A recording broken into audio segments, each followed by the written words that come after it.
think I would have learned that by now. Okay. Okay, good evening. It's 6 o'clock. I'm going to call this meeting to order. And welcome to you tonight. If you have a cell phone or a noisy watch, please turn it off during the meeting tonight. We're going to, before we do the Pledge of Allegiance, Cathy Martindale is asked to have a special presentation by Jess Mizuraka. Commissioner Mizuraka is out tonight because she has a serious case of poison oak in her face from doing trail work either at Sugarloaf or the Overlook Trail. So Jess will be joining us by Zoom. Hi, Jess. Can you see me? Yep. Can you hear me? Yes. Okay, great. I am attending this meeting of the Pros Commission remotely under the Just Cause provision due to illness. There is no other individual present at my location.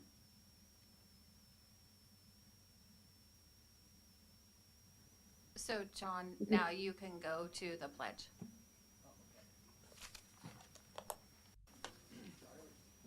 Would you lead us in the Pledge of Allegiance, please? I don't remember all the words. I pledge allegiance To the flag of the United States of America and to the republic for which it stands, one nation, under God, indivisible, with liberty and justice for all.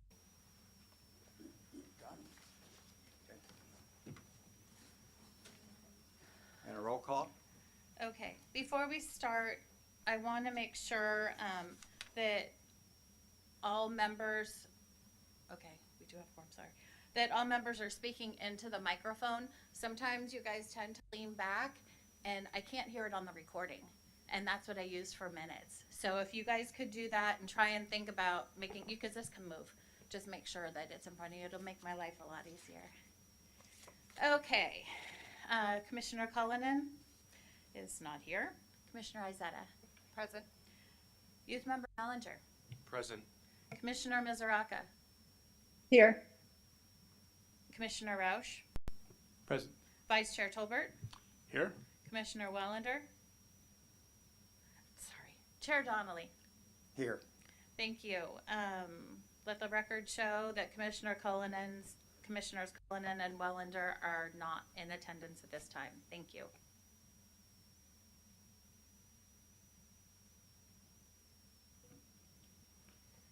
Next item on the agenda is approval of the agenda for tonight.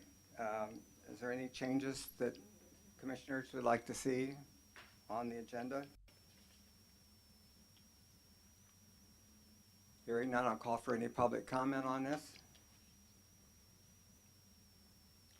Could I have a motion to approve the agenda for tonight in a second, please? Second. We need a motion. A motion to second. What? We need a motion, then a second. A motion to approve the agenda. Second. Thank you. Commissioner Izetta. Aye. Youth Member Melander. Yes. Commissioner Mizuraka. Aye. Commissioner Rausch. Aye. Vice Chair Tolbert. Yes. Chair Donnelly. Yes.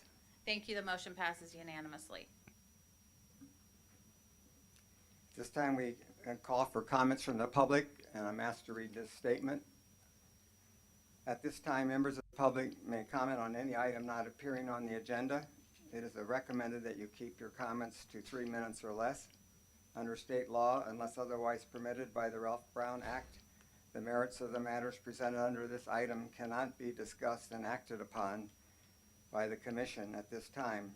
For items appearing on the agenda, the public will be invited to make comments at that time when the item comes up for Commission's consideration. Upon being acknowledged by the chair, please step to the podium and speak into the microphone. Begin by stating and spelling your name. Members of the public present in the chambers will be called first, and then those who are attending by Zoom. Do we have any public comments tonight on items that are not on the agenda?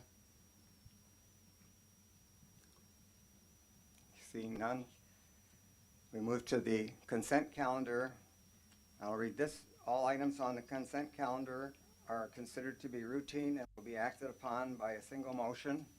There will be no separate discussion of these items unless members of the committee, staff, or public request specific items to be removed for separate action.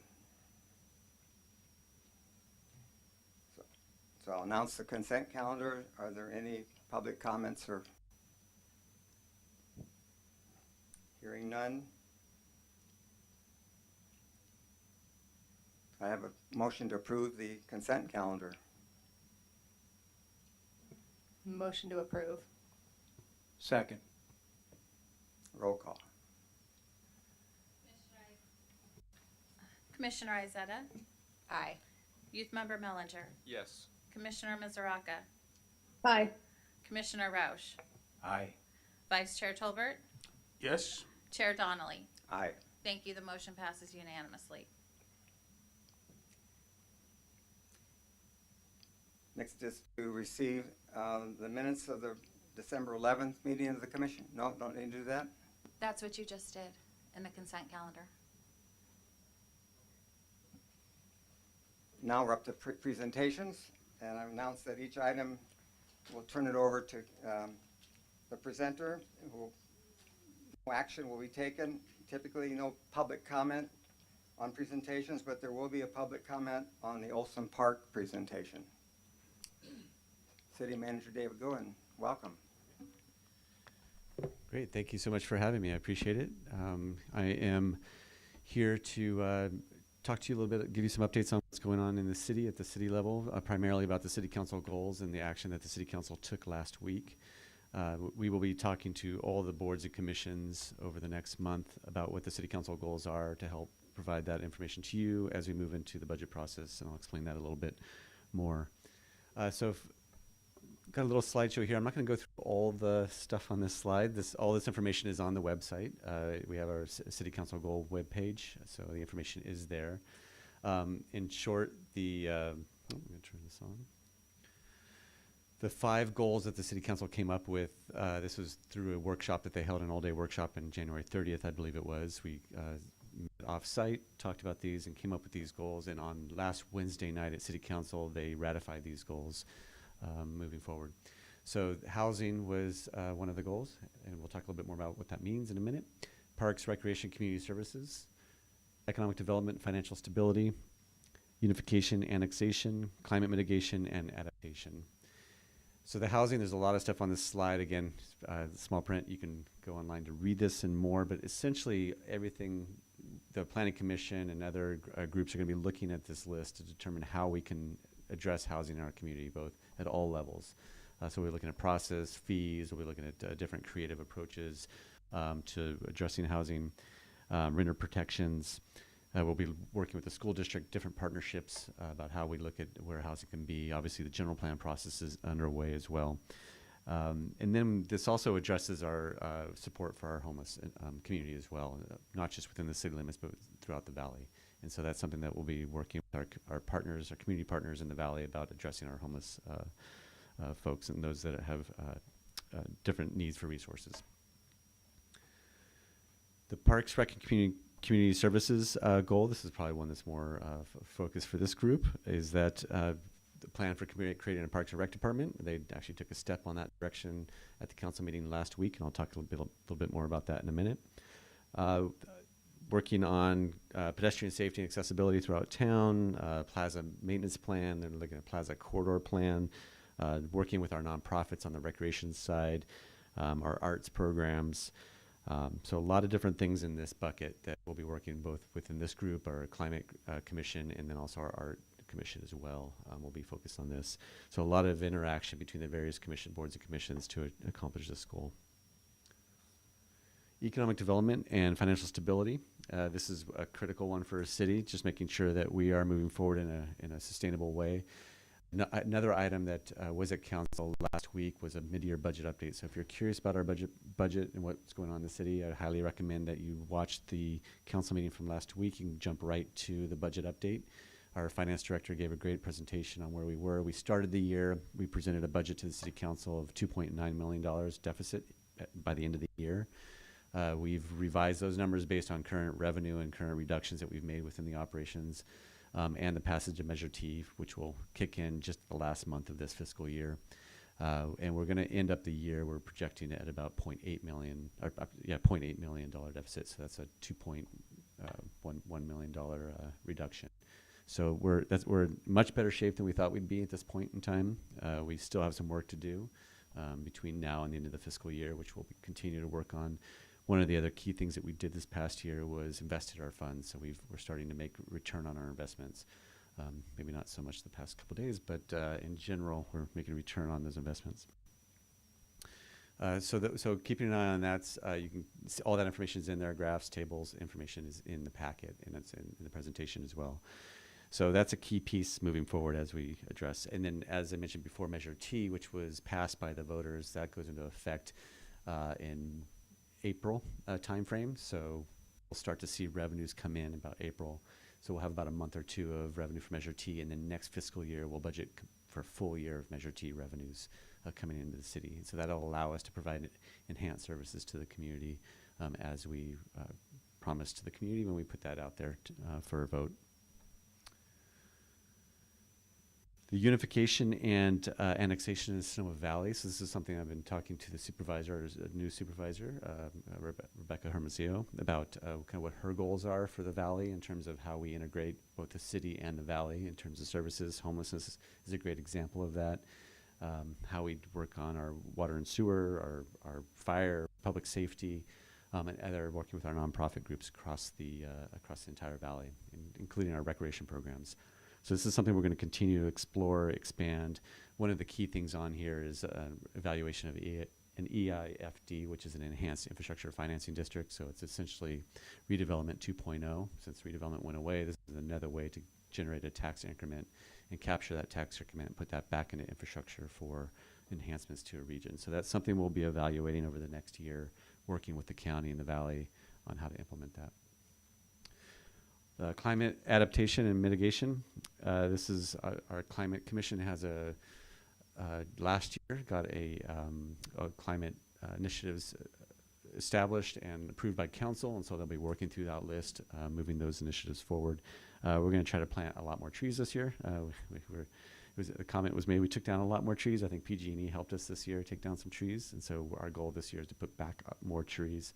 So hopefully you'll be hearing more about that soon, about some opportunities to engage the public and really get more trees planted in our community.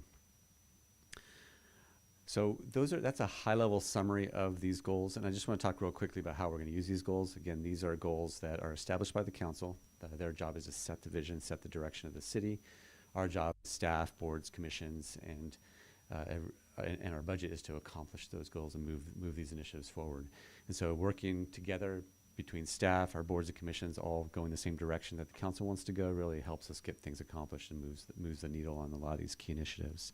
So we'll be using these goals, one, to work with your board and other boards and commissions to develop work plans as you move through the year.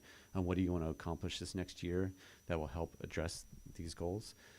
That information will also be used in development of our budget. So we're starting our budget process now for 25-26, fiscal year 25-26. That will be worked through over the next few months. We'll have study sessions on that budget. My job is to make sure that the budget identifies resources and funding priorities that will help us accomplish these goals. The goal of that is to have that budget adopted June 22nd, I believe, is the second meeting in June. So that will go into effect, and then July 1st starts the fiscal year. So we'll be coming back to you as we develop those goals and work plans.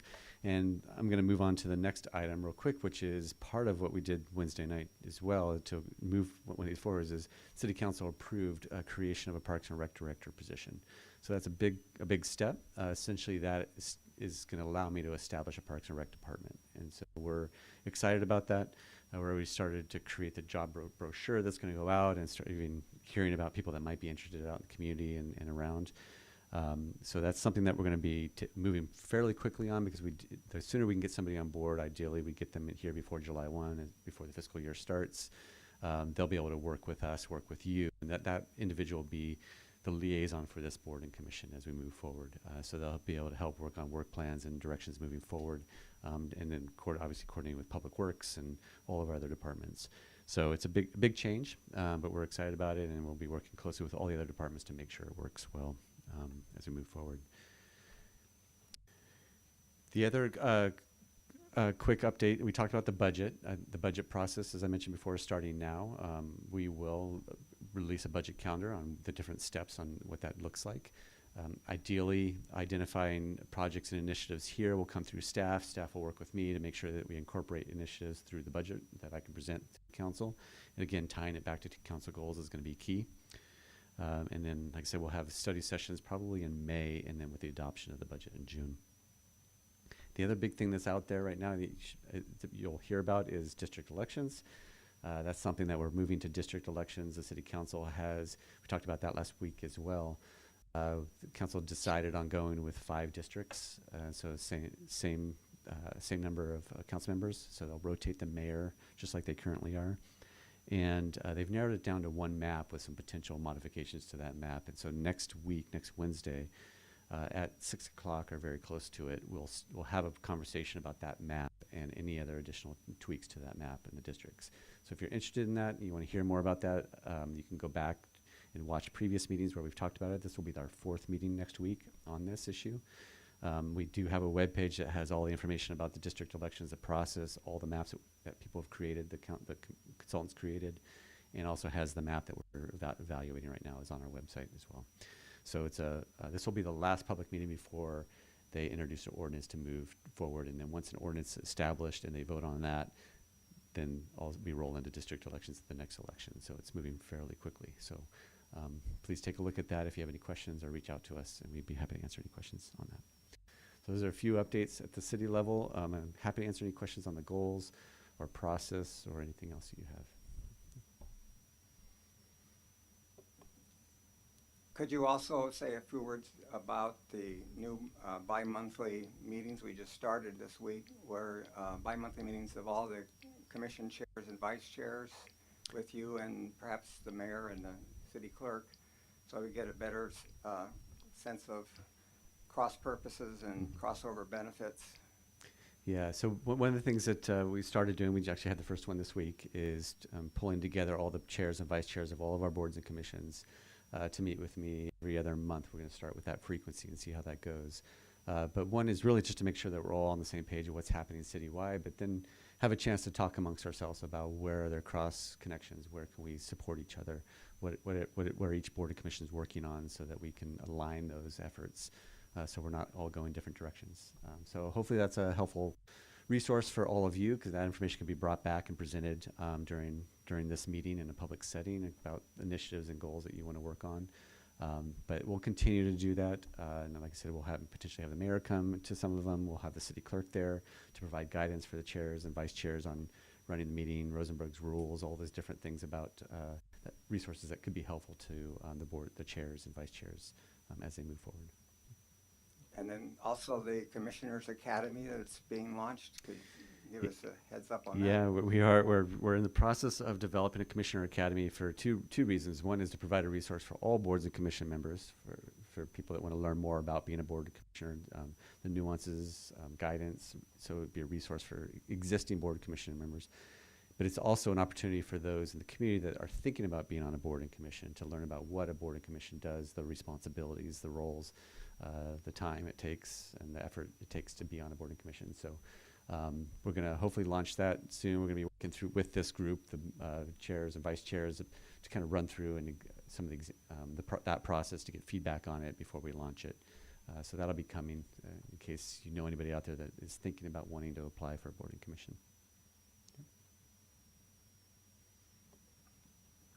I just want to thank you on behalf of all the commissioners, even the ones that aren't here, that we're so delighted and pleased that we moved forward these past 2 years to actually get to a Parks Director, Parks Department position. We really thank you.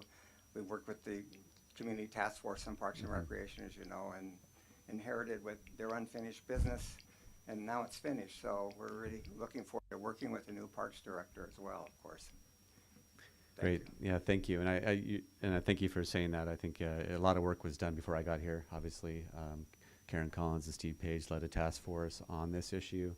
They did a lot of work. The Catalyst Fund put in money to do a study on this. So we wanted to make sure that we leveraged all that work and really built on what they did and try to get that across the finish line. So I think it's a great having the community work, Catalyst work, your work, and staff. So it's a great result. So thank you. Quick question I had on that, if I could, just also, in terms of reporting structure, who does that individual report into? They'd report to me. Okay. Yeah, so all the directors report directly to me, and then other staff would report to them. So, yeah, so we're still working on the final layout of how that works, but this individual will have a pretty big portfolio. So in the portfolio would be all the parks, how they look, the maintenance, the look of the planning, all of our arts programs, our cemeteries, all of our recreation programs, our community partners, events. I'm sure I'm blinking on a few things. Pros, the Art Commission, they'd be the liaison for that as well. So they're going to have a big portfolio to kind of pull together. But again, it's to try to bring things together so we can connect the dots and really have one person that's responsible for making sure all those things move together in concert. So looking forward to that. Yeah. So. One more question, sorry.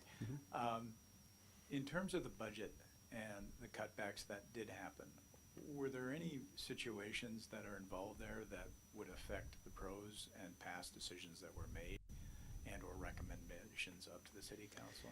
No cutbacks that would affect you. Is that what you mean in terms of funding reductions that would affect Yeah. pros? No, not necessarily. Essentially, a lot of it was increased revenue through investment strategies and also a higher return on property tax than we expected. And that was a big thing. And actually, our EMS, we own our own ambulance service, which not many people are aware of, but that actually was higher than we expected this year as well. So revenues went up.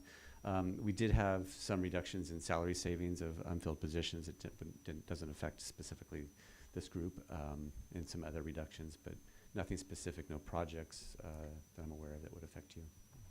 Thank you. Yeah. So, okay. Thanks again. Okay, thank you. Thank you so much. Great, thank you. The second presentation tonight is the LandCulture's landscape designer for the Olsen Park renovations, and I think, Cathy, that's by Zoom. Yes, it is. Are you ready, Ann? Yeah. Hi, everybody. Can you hear me? Yes. Okay, good. Hi, my name is Ann Baker. Thank you very much for having us tonight. I'm with LandCulture LLP. We're a local landscape architecture firm with offices in Petaluma and Santa Cruz. Tonight, we're giving you a brief progress update on our 50% construction document set. So, previously we presented to you a concept plan. So we'll review that, and then we'll review the changes we made to that plan, largely to meet the budget expectations that we were given for the project. We had to remove some elements, so we've been trying to meet a budget of $415,000. So with that, I'm just going to do a brief presentation and then look forward to any questions or feedback that you might have at this time. I think I need to get permission to share. Cool.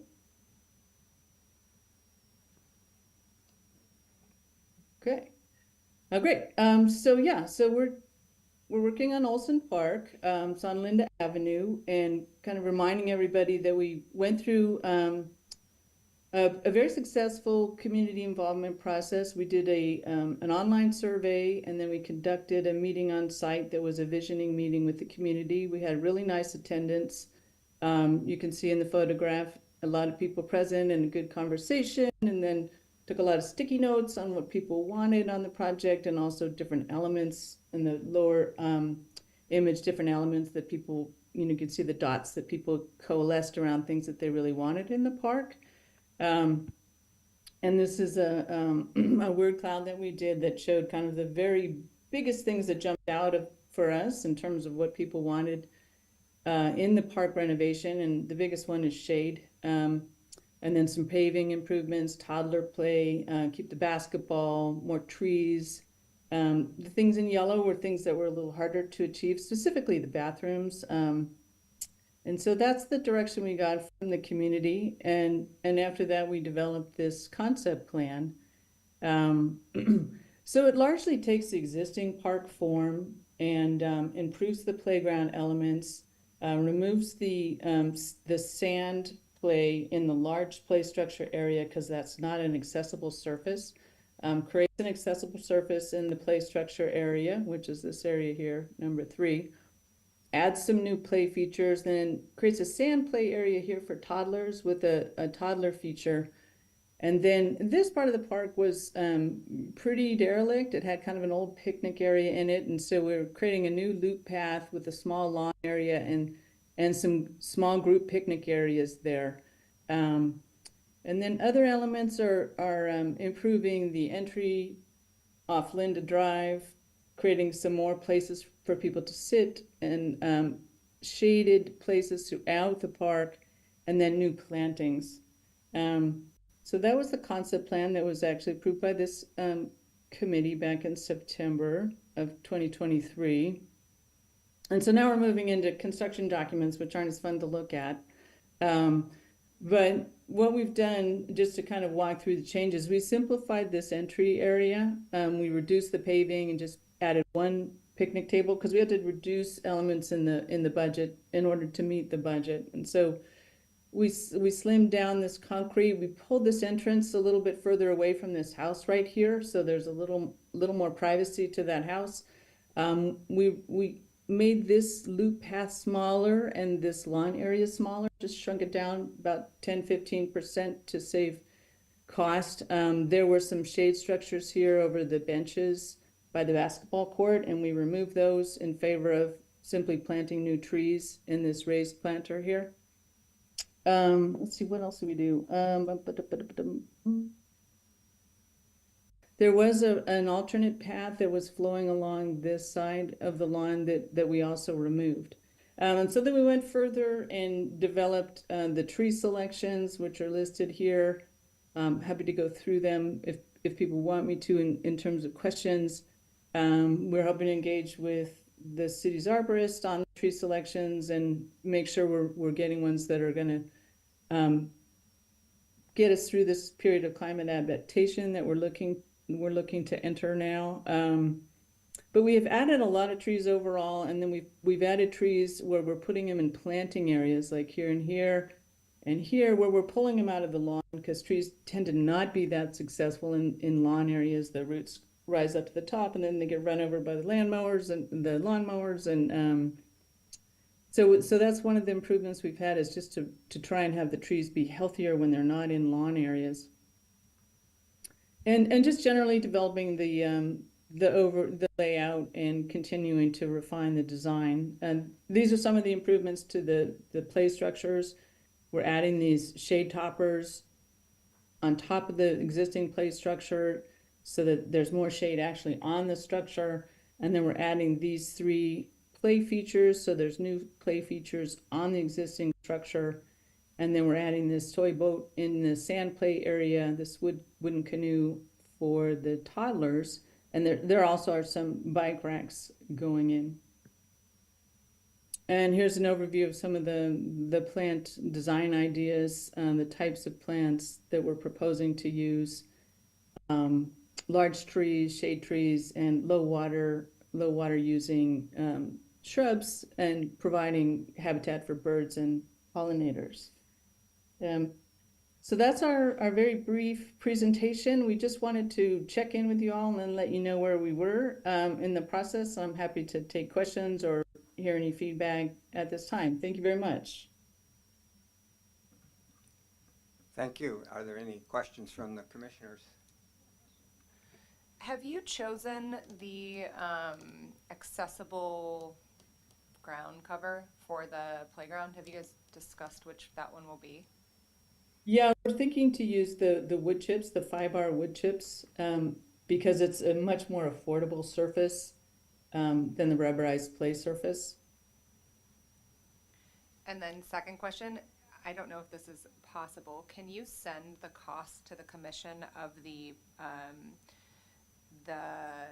orange shade structure, just so we have comparison? I know we've been looking at it for other parks as well, and there was a presentation a few months ago that someone was interested in that, and we were just looking at different ones, and you probably have the best analysis of good resources there.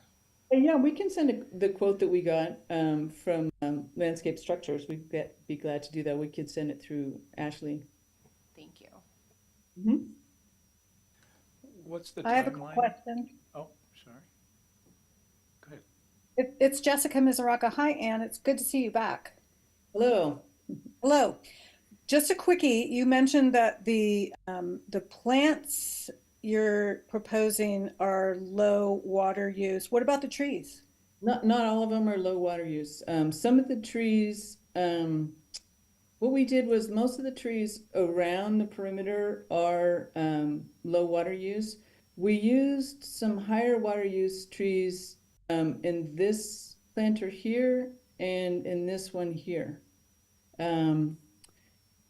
Partly because sometimes it's hard to find trees the right scale. I mean, those are kind of relatively narrow beds, and also just trees that we have had good success with. So the tree that we're putting in these kind of more narrow planters is the trident maple. But we certainly be open to other suggestions on the trees.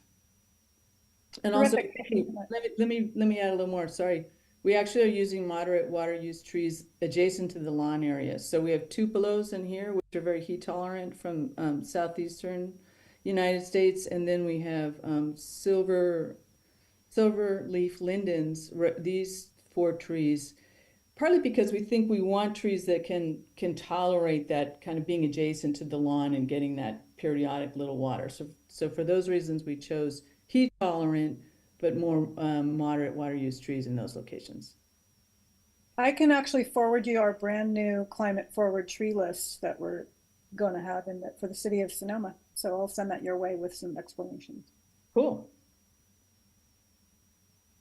Yeah, we're very open to kind of working with John, on the tree selection, or, if you have particularly, any of the commissioners with more of a tree focus, we're used to that. And we've done a lot of plantings in the North Bay area and in very, hotter areas than Sonoma. So we do have some experience with what's going to tolerate, this increased extreme heat that we're having. Good. Hi, this is Jeff Roush. I was wondering what the timeline was for kind of the start of the actual construction and or plantings. I think our goal is to get out to bid. I believe we were trying to get out to bid in December period. And so then that would put us into construction early next year. So, maybe end of the first quarter next year. What can you explain what the length is if we're in March right now? Why it would take till December to do bid? We could actually move it more quickly. That would really be, up to the discretion of the city. Sometimes there's a really nice bidding window in the off season. You sometimes get better pricing, and so that was one of the considerations that we were thinking of. Just trying to hit that bidding window. Sometimes in the summertime you're going to get higher bids just because people are busier. But we're open to moving up the timeline.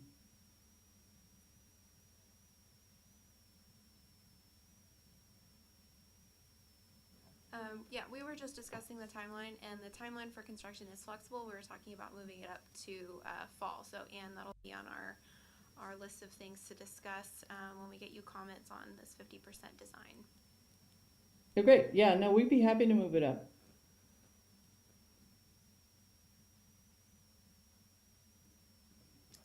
If there are no further questions from the commission, is there any public comment on this?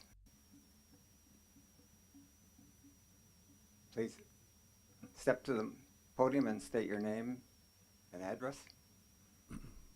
My name is Walt Hickey. I live at 19172 Robinson Road here in Sonoma, and I live 2 blocks away from Olsen Park. It's a lovely little city park. We took our children there when they were youngsters. They grew up there. Now we've taken our grandchildren there. And I really appreciate the efforts of the city to do some improvements there. I've always enjoyed that park. It's alongside the bike path. I walk past it several times a week on walks along the path. And I'm a master gardener here in Sonoma Valley, and one thing I really enjoy is how the city is committed to planting more trees, and the idea of planting, with the possibility of planting California native trees to have less water usage as they're growing and still provide an attractiveness, plenty of shade for the children and their parents that might actually use the park. Thank you.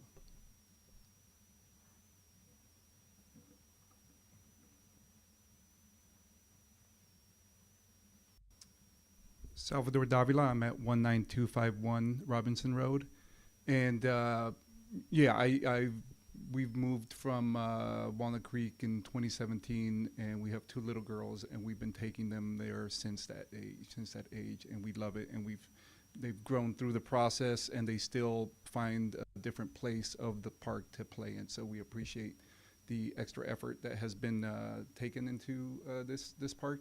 So general question, I'm a local landscape architect as well, and so in terms of the topography, I know one of the things that's very challenging in that large turf area is just all the undulations and, just mounding that happens, and that not necessarily mounding, but it's not necessarily level. Is there in any part of this any consideration to flattening that area a little bit more? Like, what does the topography look like in both the northwest and the south portion of it? 1 second, can I get the spelling on your last name? Sorry. Yes. Davila. Thank you. Thank you.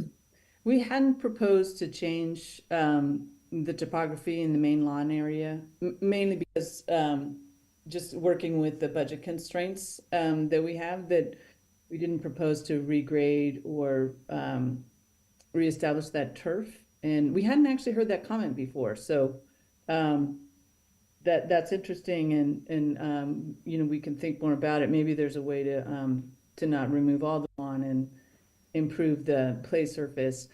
The topography on the new lawn area will be slightly draining to the northwest, and a low spot to the northwest, but largely just kind of moving at 2% or so. And there's not a lot of topographical change in the site plan at this time.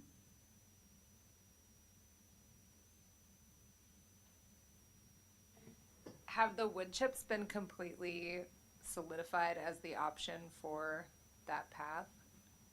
I know it's based on cost, but when I think about this and all of the barefoot kids at all of the parks, all I think about is splinters and it not being that great for families. Just to clarify, you're asking about the wood chips as the fall protection in the playground? Yeah. Okay.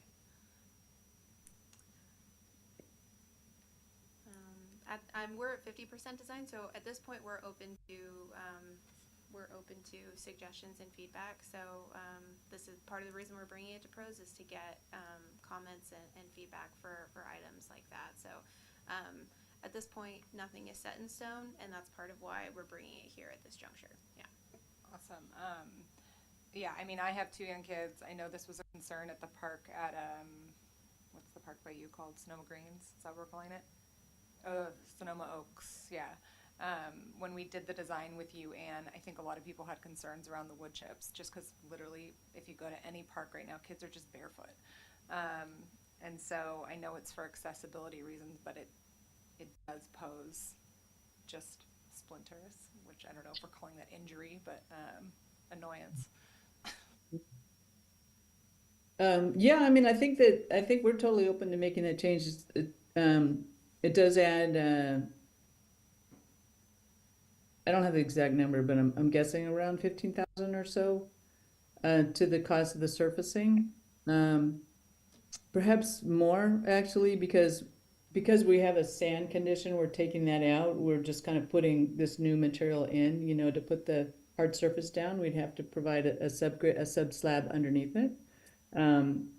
So I think it's really a cost question, and would kind of then like to hear from the commission what things we should remove, if we're trying to stick to our budget. And then we can kind of make some adjustments.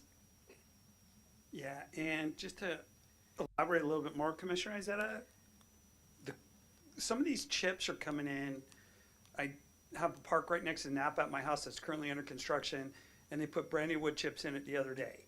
Yeah. And I want to get the specification for those, because these things have evolved a lot in the last 5-10 years.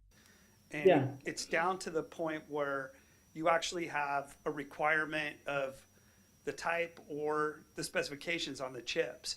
And so we're going to look into this, make sure that we come up with, it's a great suggestion and something for us to look into. And we'll get more information with Ann and make sure that we're getting something that's going to be a long-term solution to where it's not going to create issues for kids with bare feet walking in it. Yeah, and I think It's the additionally 5-bar material. Sorry, it's the 5-bar material, which is they're very light colored chips. They're hard, and then it has a kind of a tackifier in it, so they stay in place more. So it's different from the bark chips that were put in playgrounds, maybe 10 years ago, 10 plus years ago. So we can actually get a sample, and bring it to everyone. But we just put it in a park recently, and it looks great and getting good feedback. Yeah, I would love to see either a sample or just the cost analysis between that. I think I've heard from a few families that are accessibility conscious that it is hard with wheelchairs still. And I have seen a few of the newer parks in Marin that were put in, and specifically the one that you guys did in Aptos, where it is that hard, bouncy material that has been used at a lot of accessible parks lately. And I think that for just year-round use as well, I would be curious how the wood chips hold up with water, and what they do for just long-term. But that was just one call out. But yeah, and I've seen a few of your parks up in person. My kids love the one in Aptos, and we've loved all the things that you guys have done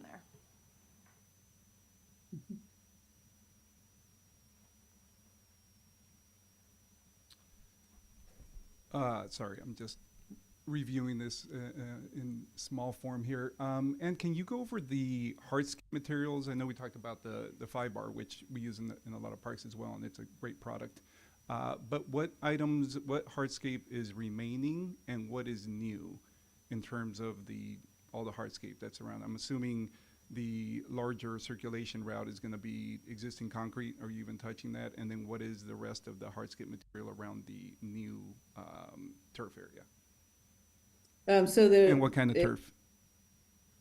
We haven't actually specified the turf yet. We're just at the 50% plan set, but the proposal for the most of the paving is existing.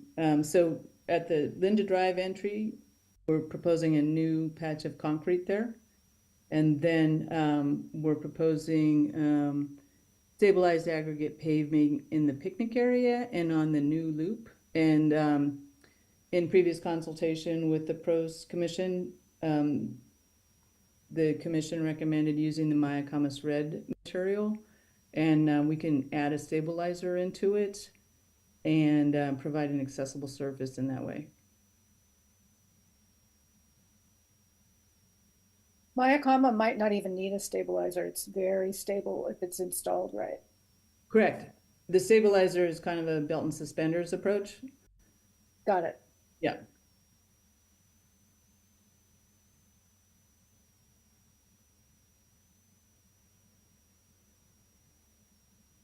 So, basically what we're trying to do is not add a lot of additional concrete and provide a different surface in the new areas that's lower carbon and just a softer look, so it feels a little bit more like a trail and less like a sidewalk.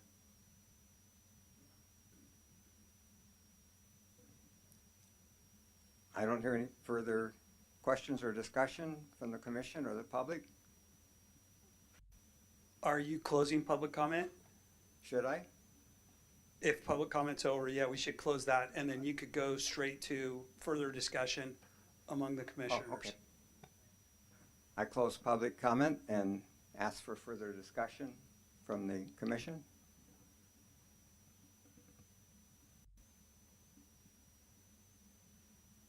Hear it.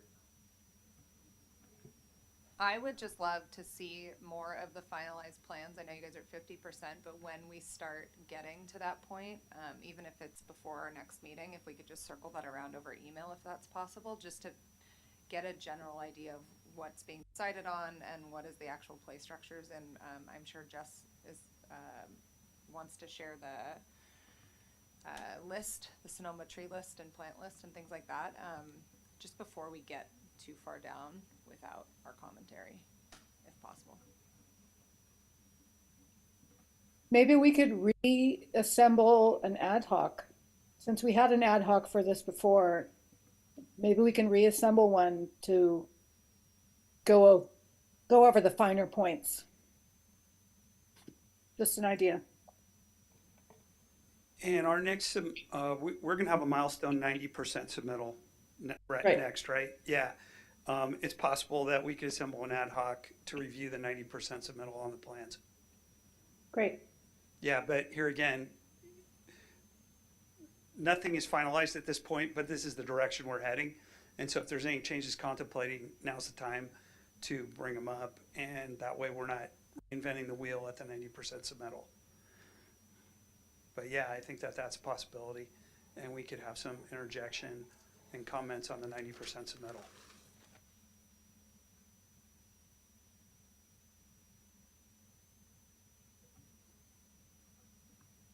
Okay. Ann, thank you very much for your presentation and your help guiding this project through. We always learn a lot about landscape design for parks. Thank you all. Appreciate it. Appreciate it. Have a nice evening. Thank you. Thanks, Ann.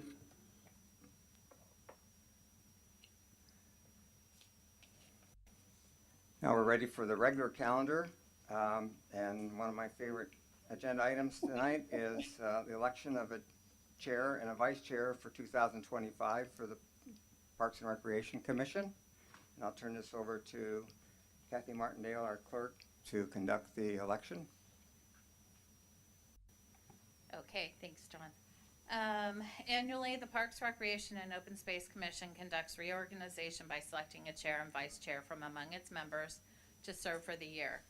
The chair presides at the pros meetings, and the vice chair performs the duties of the chair during the chair's absence. The selection process for determining who will chair and who will serve as chair and vice chair for 2025 will proceed as follows. Okay, number one, Public Works Administrative Assistant Martindale will ask for nominations for the position of chair. To make a nomination, pros members need only state, "I nominate blank." Nominations do not require seconds. However, other members may express support for a nomination by making a seconding speech. When there are no more nominations, staff will declare nominations for the position of chair closed and will allow public comments, if any. A roll call vote will be taken, beginning with the first nominee. If that nominee receives a majority vote, they are declared the winner and no additional votes are taken on the remaining nominees. If a majority vote is not achieved for any of the nominees, the nomination and voting process will be repeated, with the nominees voted on in order of their nomination until a candidate has received a majority vote. The same process will then be followed to select a chair. So, do I have any nominations for chair for pros? I nominate Jeffrey Roush.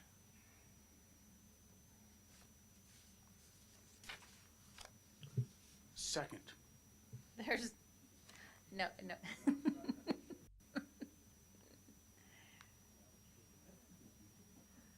Do we have any other nominations? I nominate Commissioner Izetta. Second.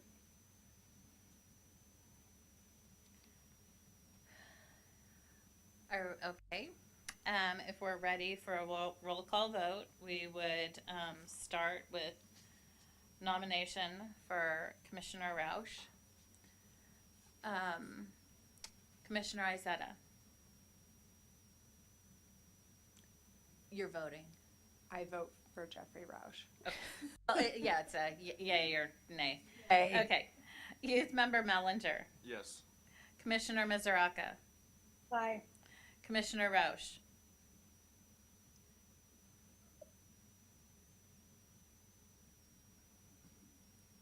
I have a hard time doing this, quite frankly. And part of it is this is my first year on a committee and my first year as a commissioner. And I had mentioned to John and others that I would like to get a little bit more comfortable with how this works in terms of just the flow and the responsibilities involved and the time involved too. And I would like to kind of politely decline at this particular time, and perhaps in a year from now, re-examine that. And I'm not sure if that's proper protocol or approach, so I apologize if it's not. No, it's fine. You can decline the nomination. And if everybody's okay, we'll proceed with a roll call vote for Commissioner Izetta. That works for everybody. Unless you have something to say about that, Commissioner Izetta. I am in the same place as Jeff, but I am happy to try to learn it. Like, if Okay. he wants to do vice with me or something, then, Okay. you know, I don't know if I can nominate him for that too, but Well, we can, We yeah. can get We'll get trained. to that at Yeah. that point, but, yes, if you would like to accept the nomination, then I would do a roll call vote. Okay. Commissioner Izetta. I. Youth Member Mellinger. Yes. Commissioner Mizuraka. Absolutely, yes. Commissioner Rausch. Aye. Vice Chair Tolbert. Yes. Chair Donnelly. Yes. Okay, the motion passes unanimously. Congratulations. So now, could you switch seats with John, or John could go to just a different seat, because, so you can. Right now. Jump right in.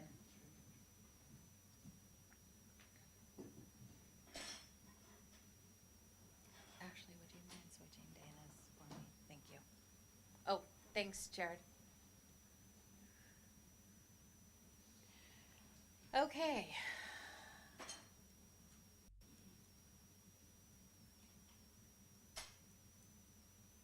Now, we'll take a nomination for vice chair.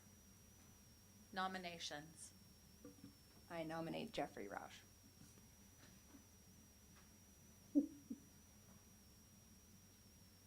Any other nominations floating around? I nominate Charlie Tolbert.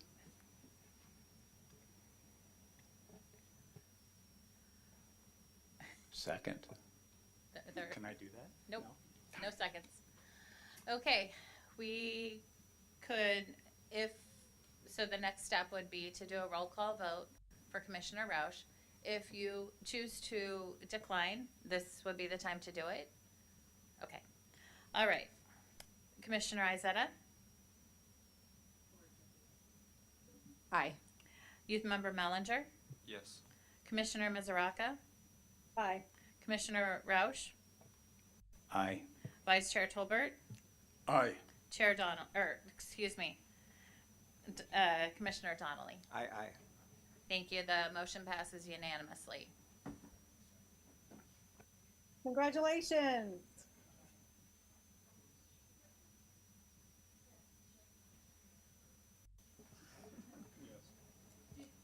Did you see the annotated agenda in front of you for new chair? There were two up there, John. Did you? Okay, got it.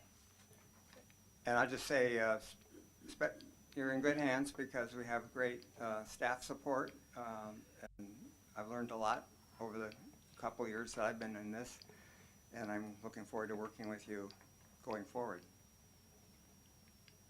And Chair Izetta, just to emphasize, that's a step-by-step process. And really, you could walk through and just, there's notes in there in red that kind of try to help out the chair, just make it through. So, and we're here to help out, as you know. I do those for every meeting, and I'll send it to you in advance in case you want to practice in front of the mirror. But but don't hesitate to ever ask a question. Okay. So the next agenda item 5.2 is the proposed Depot Park tree removals. I'm going to turn it over to Ashley Cotter for a staff report. Thank you. So Depot Park is adjacent to Teeter and Hughes Fields, and these fields are owned by the County of Sonoma. The county had received a request from the Sonoma Valley Little League to remove some of the poplar trees on the outfield fences. During the course of this evaluation, the county surveyed the boundary lines and found that some of the trees belong to the city and some belong to the county. There were a total of 14 trees identified for removal in the county's assessment and arborist report. According to the county's assessment, several trees have been identified with severely hollow trunks and compromised structures, so no amount of pruning will mitigate the risk of falling limbs and subsequent risk to the park users. That's the county arborist's perspective. That is noted in the arborist report, and also noted that with significant removal of these trees, the other trees identified for removal due to structural deficits, those remaining trees could break or blow over because their live crown ratios are poor. We had our city arborist, John Meserve, go out and inspect those trees for removal, and those his findings were not concurrent with what the city arborist had proposed, and so commented that while some of the trees may be candidates for removals based on the location and degree of decay, many could be pruned to offset any decay. And basically recommended significant topping and then also planting other trees to kind of repopulate that area. And then also disagreed with the notion that removing the selected trees caused the other trees to be less stable. So all of this is compiled in the attachments to this agenda report. We also identified some suitable replacement trees. The replacement trees could be planted along the fence. They could also be planted in alternate locations. So the recommendation is currently for the fence, but we could also move those replacement tree planting locations elsewhere to throughout another city-owned property of Depot Park. And that the idea there is that the topping of the trees will allow those poplars to still be there, and then the replacement trees will kind of replace those, and is more of a long-term, more sustainable solution geared towards keeping the trees healthy in there. So we have two conflicting opinions on the trees at Teeter and Hughes Field. And so essentially what we're looking to provide at this time is a recommendation on how best to proceed. Any questions from the commission or commentary? I have a question and a comment, if I may. In tonight's tree removal proposals, all of them includes 4 trees of 15 to 60 inch diameter on city property and 4 private property tree trunks that include diameters of 18 and 28 inches. A single replacement tree of unspecified size is proposed to replace each trunk. So I'm wondering, in keeping with the city's current and past goal of maintaining and increasing the tree canopy, what size of trees you're recommending for replacement?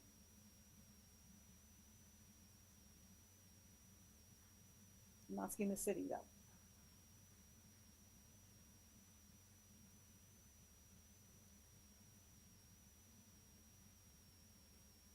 I don't hear anything. Is there something?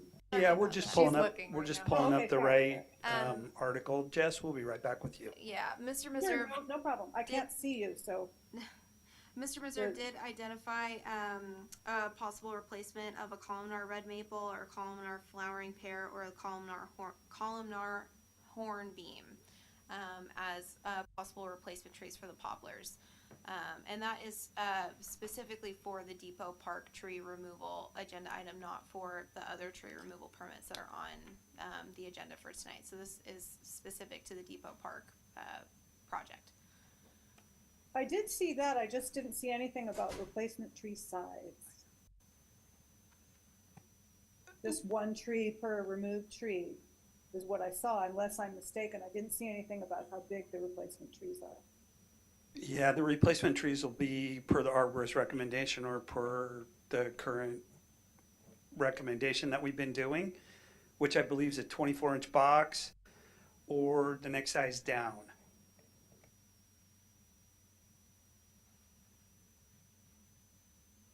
And I just wanted to let the commission know that this is a real recent item that that's come into Public Works' workload. And we've been, since the agenda item published, we've been in contact with the county, and the county is basically letting us know that they want to proceed with their removals. They've got recommendations from arborist. Those have been vetted by their city attorney, and they made a decision that at this time, they're going to proceed with the removals of the trees that are on their property. And so the city has talked to them about that. We've had a meeting with all the way up the ranks, and basically the city's comfortable with them moving forward with that. And so this is something that happened since the agenda item has been published. And so that is a recent add to this, because what we're trying to do is, it's not that either arborist is wrong, but they do have different opinions, and we've basically vetted this out with the county, and we agree with their recommendation that the trees on their property should be removed at their decision. So that is an update that was not able to be incorporated in the agenda item. And how many trees is that then? It's approximately 2/3 of them. It starts at the eastern corner and then goes all the way through about 2/3 of the stand. And then the last third of the trees are on City of Sonoma property. So you're saying the decision was made? Is that what I'm hearing? A decision was made about part of the original, when the staff report was written, we didn't have that feedback from the county, so it was all 14 trees, then that crossed all between the county and the city. So the county will be moving forward with their trees. That's about two-thirds of them, so 6, 7 trees, 8 trees, that'll be removed, but only specifically on their property. And that line gets a little funky out there. Does the county have a plan for replacement trees? They'll work with us on replacement trees. So I would say yes.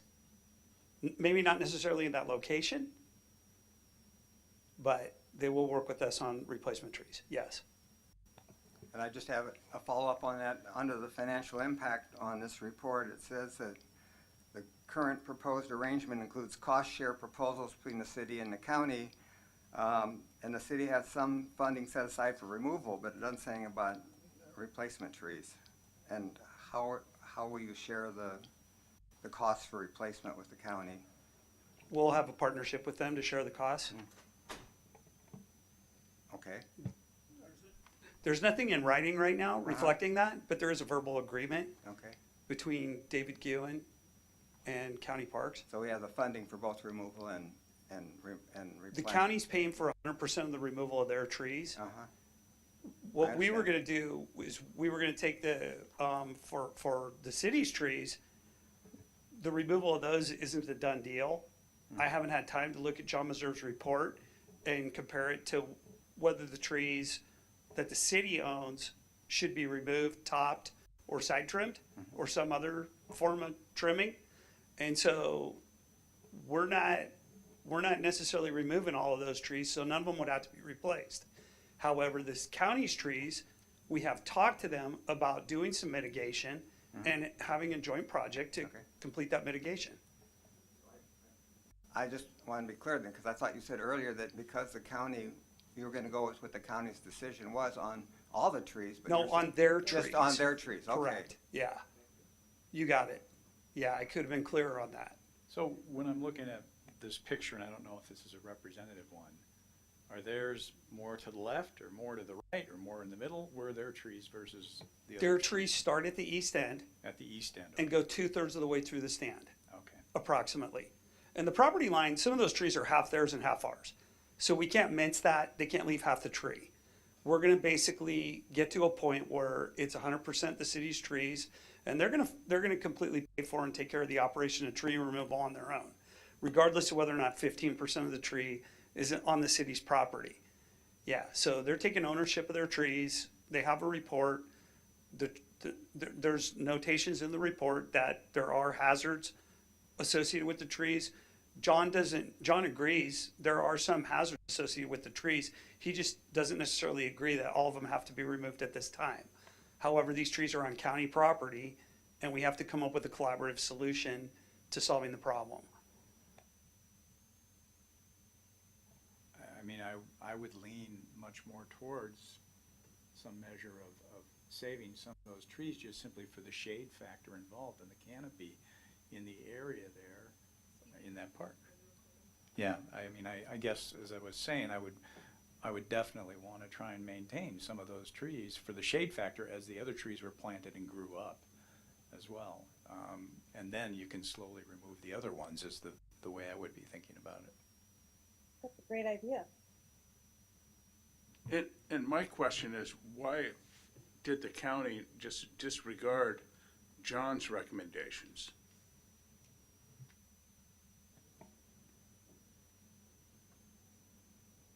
They're following their protocols for tree mitigation, tree preservation that are established. And when we reached out to them, basically, they have already vetted this. It's gone through their system. It's gone through legal. It's gone through parks. And they're very comfortable with the decision that's been made and that they're following their protocols and doing the right decision. Yeah. And we did have an open dialogue with them, brought up John's report, and this was discussed at the highest levels between both organizations. And there was an agreement made between city manager and county parks that this was an acceptable path forward for their trees. Yeah.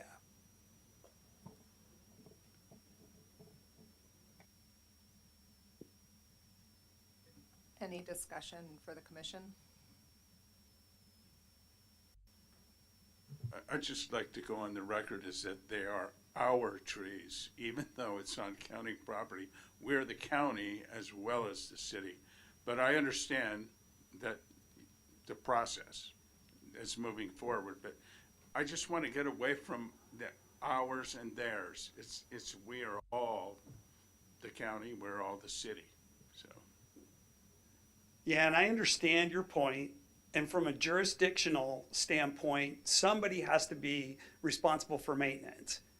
Yeah, and basically, this came up by Little League sending a request to Public Works, asking that, because they're having some of the limbs are falling on the baseball field.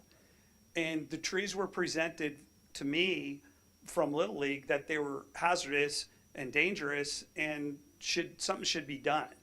And when we went in and did an in-depth look into where the property line was, because the ballparks are owned by the county, when we went in and took a look at the property line, it was determined that they were on county property. We directed Little League to the county, and basically the county did an assessment, and this is where they have determined is the right path forward. This is Jessica. Something to consider is to plant bigger trees in some situations like this. I mean, you can get a 48-inch or bigger, and that would, give it a head start.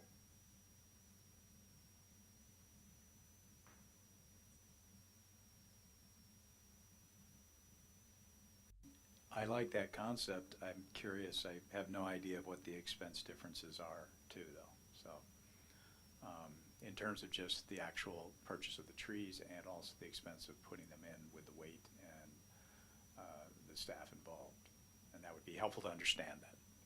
Yeah, and when you're talking about planting a larger tree, when we do a tree planting, we're going to be using equipment, and so digging a little bit bigger hole is not that much of a task.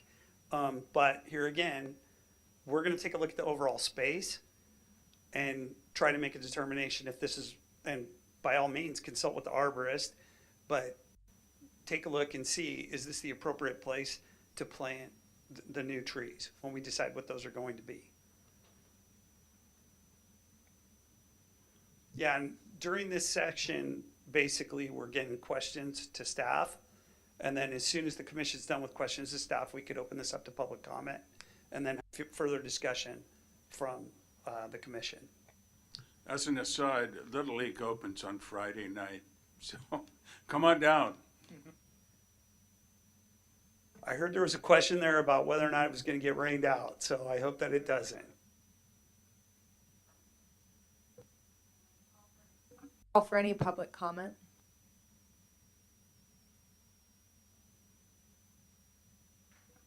Any further discussion by the commission? I'm just curious to know if the county's replacement ratio for a tree removed is the same as the city's. Is it 1 for 1, or do they have a more generous? Yeah, we could look into that and get back to the commission on that. Thank you. And just being completely transparent here, we have not had these further discussions yet. And this isn't something that's going to get discussed at the higher levels.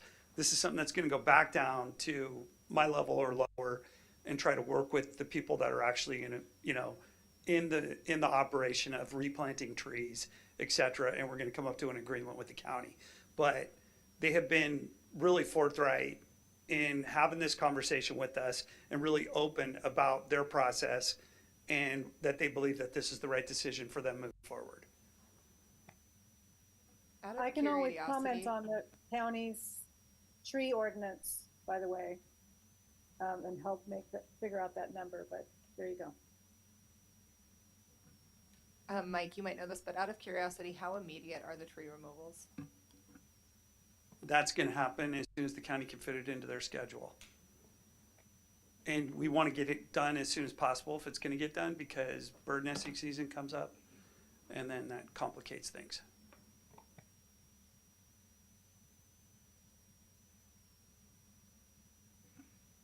Call for a motion. Do we need a motion? I thought it was, are we approving this? I thought it was already a done deal, according to Mike. Well, what the AIS calls for is a recommendation on how to proceed. And I just want the commission to take into consideration the fact that this was a moving target. There has been development since the agenda item was published. And I just want to make sure that you had an up-to-date list of what's actually happening, understanding. Well, I would lean strongly towards following the city arbitron's recommendations. I would lean also towards that relative to the comment I had earlier about that. And I would also lean strongly towards the planting of larger gallon trees with the Sonoma trees that are removed, if we can do that.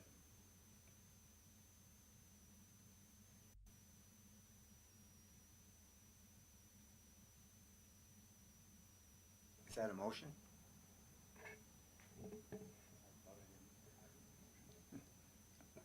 I'll second what Jeff just proposed. Okay, Yeah. can you, sorry, can you, so your motion is Yeah. to agree with John Meserve's Assessment that he provided in his report, and that it be accepted. And I also move that we have another discussion with the county relative to the size of the trees that are placed there. Okay, thank you. I'll Sorry, sec- just wanted clarification on that. Second that. Did you? Asked to roll call the vote? You did, okay, so that was the motion and John second. Okay, sorry. Can I ask for clarification? Is it, do we have the authority to vote on the county property? I thought it was just a recommendation as a whole to go through as a roll call. Just to clarify, unfortunately, because it's not city property, you don't technically have jurisdiction to make a vote, but your recommendation would definitely apply to the city of Sonoma trees on that property, and that's kind of given the shift and the knowledge that we now have regarding the county's plans. That's how the city would be moving forward using John's arborist report for the trees that are in our jurisdiction.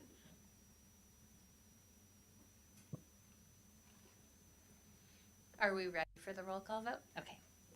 Chair Izetta, Aye. Youth Member Mellinger, Yes. Vice Chair Roush, Aye. Commissioner Tolbert, Aye. Commissioner Donnelly. Yes. Commissioner Mizraca. Aye. Thank you. The motion passes unanimously. Moving on to 5.3, this is the request for tree removals at 849 Street West and 19172 Robinson Road and 537 Este Madera Drive. The recommendation is to approve the tree removal application at 849. Or do I turn this over to Ashley at this point, or just, okay. Ashley, I'm gonna turn this over to you and you can give the recommendations of all three. So we're going to present these one at a time. So, and then you guys will vote to approve as we go through. So the first one we're going to review is 849 2nd Street West. This is a request to remove a liquid amber tree located in the planter strip between the curb and the walkway in a residential area. The root system has caused the adjacent walkway to lift approximately 6 inches, creating a noticeable tripping hazard, and the roots are encroaching in a nearby high voltage box, which poses significant risks of electrical interference, damage, and fire hazards. There are large surface roots present and cannot sufficiently be effectively mitigated in a reasonable way to prevent potential measures to preserve the tree. So staff is recommending to approve the removal and require a replacement tree in the planting strip. And so we have some documents here. They've submitted an arborist report and a site plan. There we go. Yeah, let's keep going. There we go. And this is a picture of the tree and the sidewalk lift.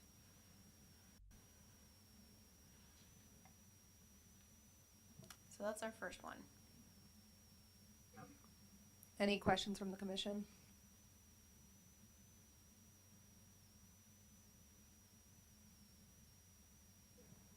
Any public comment? Any discussion by the commission? Just, again, this is a very large tree, and can even a box tree be planted in that curb space again? Or can we be looking at a larger tree replacement that not necessarily goes in that strip between the sidewalk and the curb?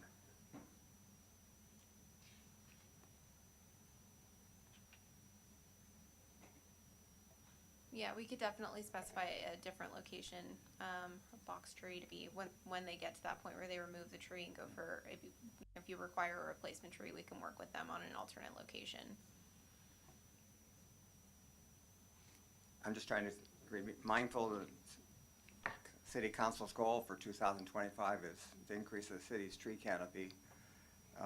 And the net loss of a large tree with a 24-inch box tree takes quite a while to get back up to where we were. So everything we can do, we're going to be talking about this a lot because the council also approved the Green Links connectivity plan, which is going to involve a lot of tree planting.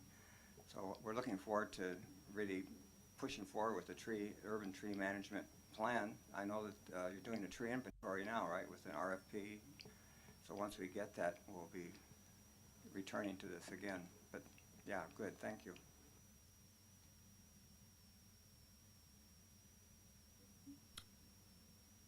I have a quick question, if I may. In the past, when we voted on some of these situations with trees, and the recommendation is to replace it with one tree, or we're not quite sure how to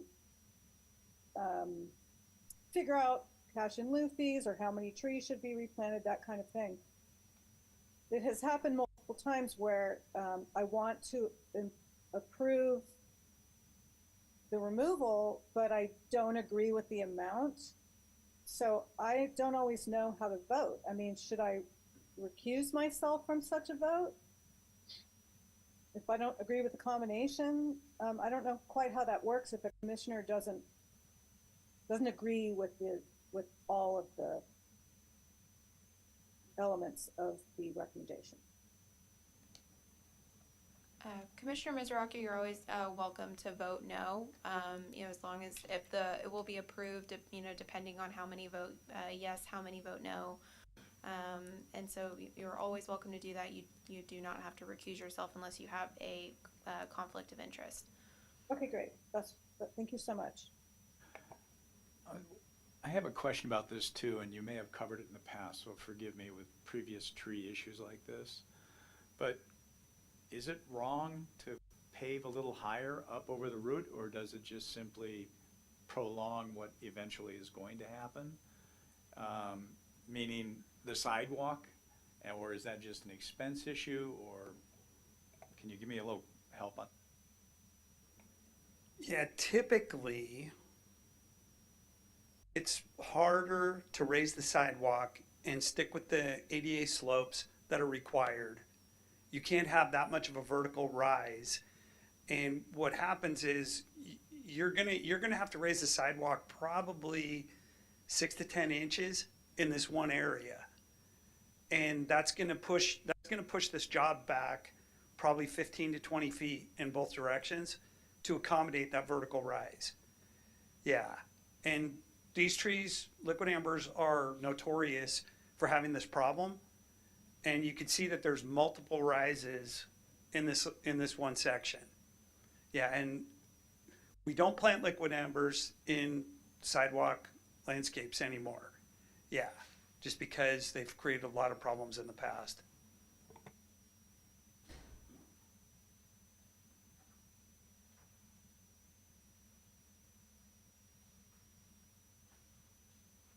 Any further discussion from the commission?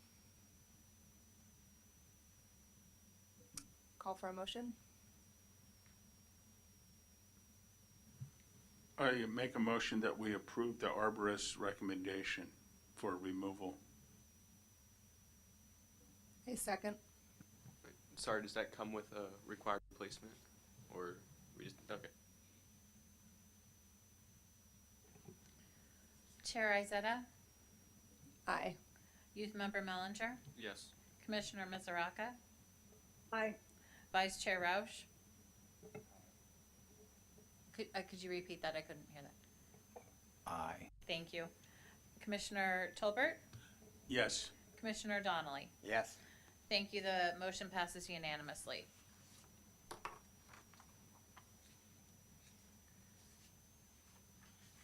Moving on to 19172 Robinson Road and handing it over to Ashley. Thank you. So this applicant submitted a request to remove a cedar tree located adjacent to the homeowner's driveway.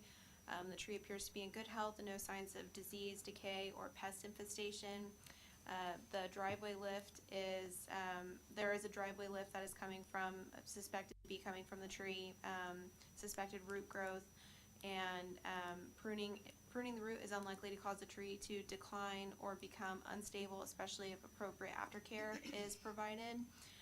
So upon review of the arborist report that the homeowner submitted, and upon the city arborist review, at this point, staff proposes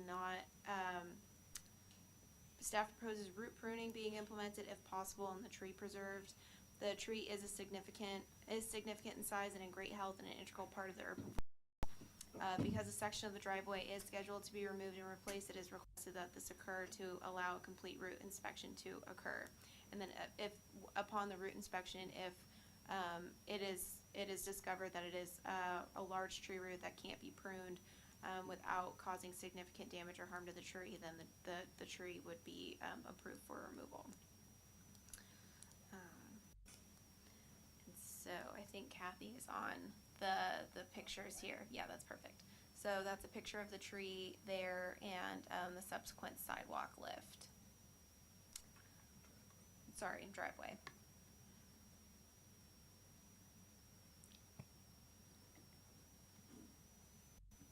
Call for any questions from the commission.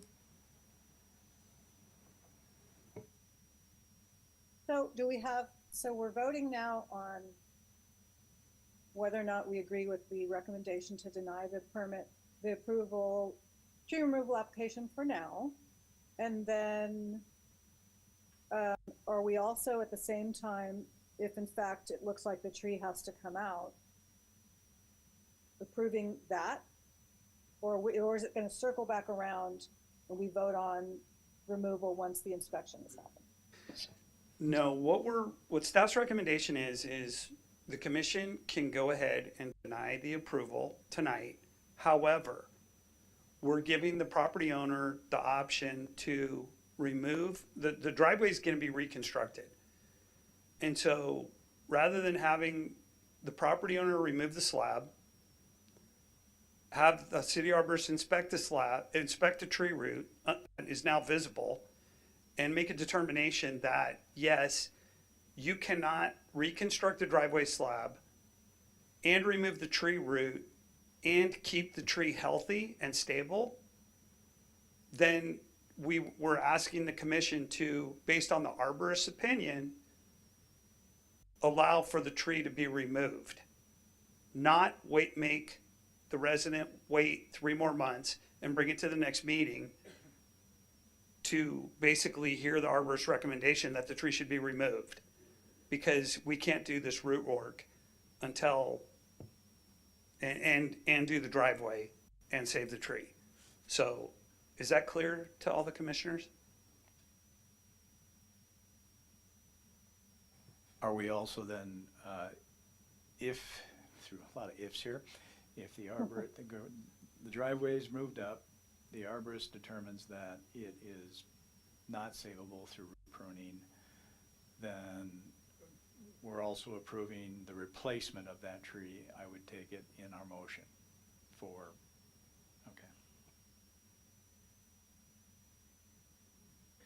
Any public comment? Thank you, members of the commission, for having me here. My name is Walter Hickey, Hickey. I live at 19172 Robinson Road. And I've come before the committee to ask your request to approve the tree removal permit. We have lived in our home since 1985.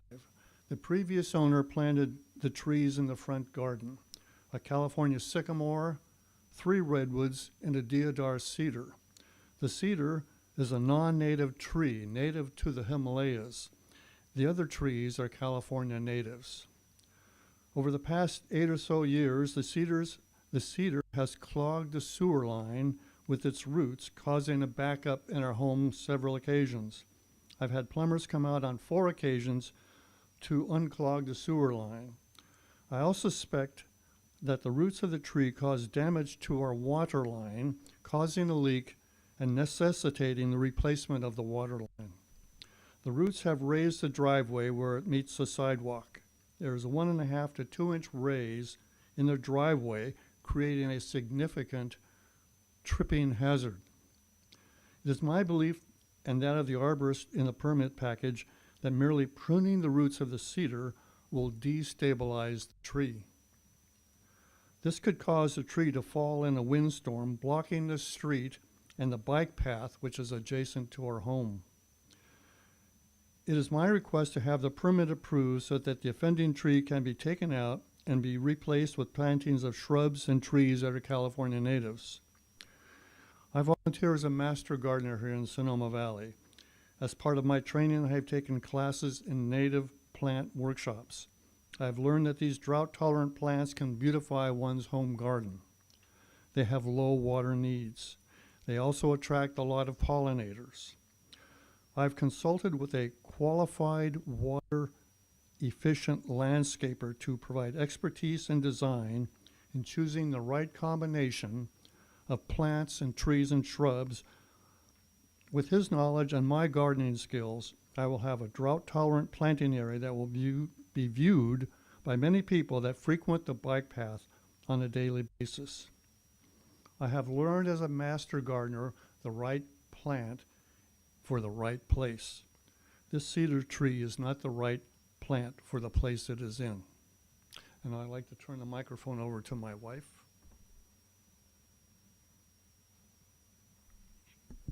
Thank you. My name is Dottie Abbott, ABB-OTT, and I reside at 19172 Robinson Road. I would just like to give the commission a little bit of background information about deodar cedar trees and ours in particular. Deodar cedar trees grow at a moderate to fast rate, typically 1 to 2 feet per year. In ideal conditions, it could be 3 feet per year. Their branches become wide and spreading as they mature. Our tree is currently at 40 feet tall with several low-hanging branches near the bike path and out onto the street. We have already cut down 9 branches that were hanging over our sidewalk and our driveway. And every time you cut down a tree limb, it is an expense. The root structure consists of thick woody roots with lateral branching. These roots have caused, as my husband said, sewer and plumbing problems. They have raised the driveway and will most likely continue to do so even if we repair it. So pruning the tree roots, we were told, will destabilize the tree and create a potential hazard for those assessing the bike path. So we would like to remove the tree. Thank you. Thank you. Any questions from the commission?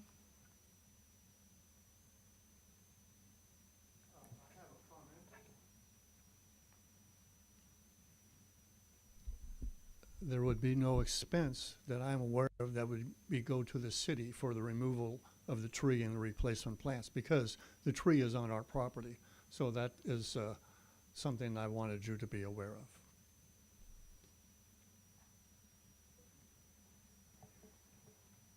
Any discussion from the commission? Well, I was surprised, I guess, because it wasn't in the report, that the tree was invading the sewer lines and the water line repeatedly.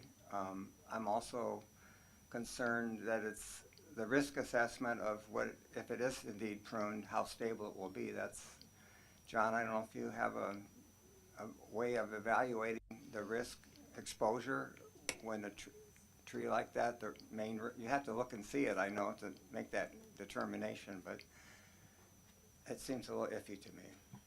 That was the idea, is to see what's there. Mhm. Just simply, if there's too many roots where it would be a concern, of course, take the tree out. But that was the idea, was just to get more information. The driveway apron is lifting in an odd way. It doesn't look to me like it's root related. That's the main reason why I wanted to look a little bit further. And again, I didn't have the information about sewer lines or water lines. I have similar concerns, especially as a commission, and trying to stay consistent in what we are approving and denying. And when we had a very similar situation in Este, Madera last meeting, water lines, sewage, same type of situation, we approved it. And so in order to stay consistent, I do think we need to keep homeowners in mind in the ways that we are blocking the safety of their own home and use of their own property. So personally, I am in favor of approving the tree removal and not furthering this, knowing that he is well versed in what to replace it with and will take all steps necessary in order to keep the beautification and shade structure. In light of the plumbing issues beyond just the sidewalk, I have to agree with you in your assessment too. remove it and approve the tree request. It pains me every time that we look at these trees, as much as it also pains me to hear that they were planted and the damage that they're causing to homeowners. And a lot of us are homeowners here, and so we may come up with this sort of a situation at some point. I am very appreciative of how you both spoke about also your experiences and what you think about in terms of how to replant it in a proper way.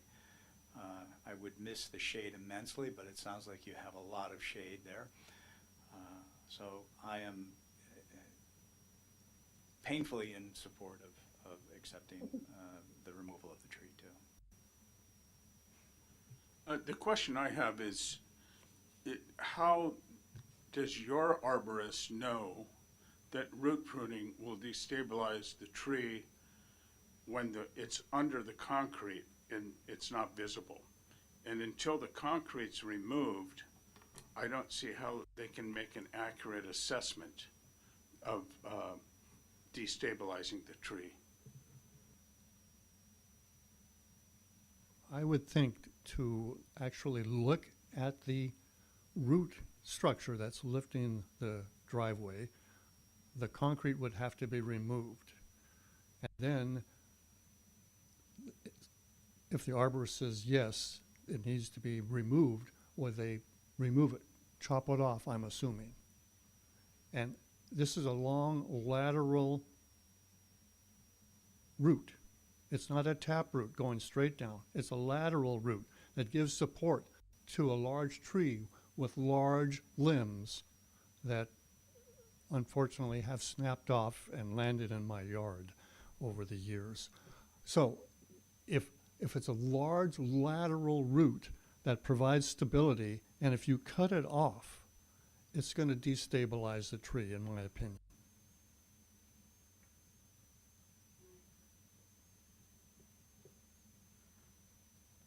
The arborist just said most likely to destabilize the tree.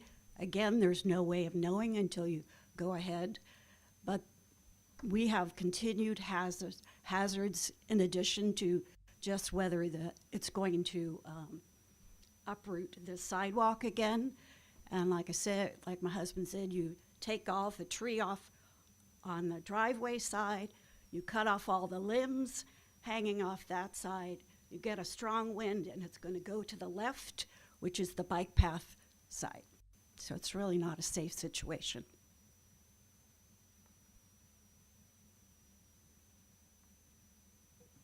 Any further discussion by the commission?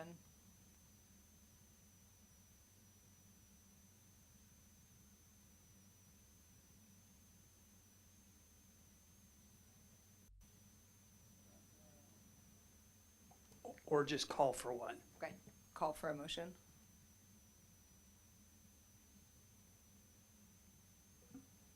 I make a motion that the tree removal permit at 19172 Robinson Road is approved for a removal.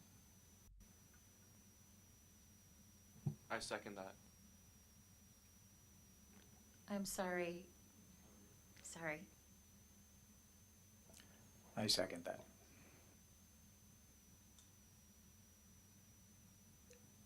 Please perform a roll call.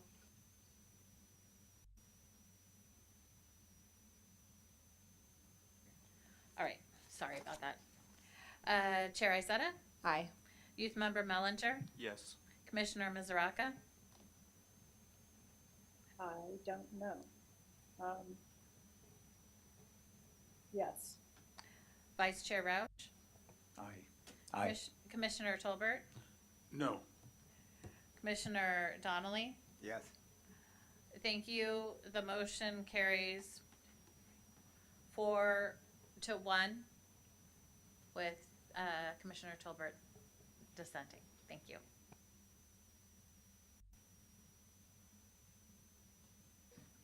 Moving on to the third tree removal permit at 537 Este Madera Drive. Thank you. So this is a request to remove a blue atlas cedar located adjacent to the homeowner's driveway. The tree does appear to be in good health. Signs of distress and or decline weren't present. However, there was damage observed at the sidewalk from the driveway to the side yard, which is cracked and lifted in several locations.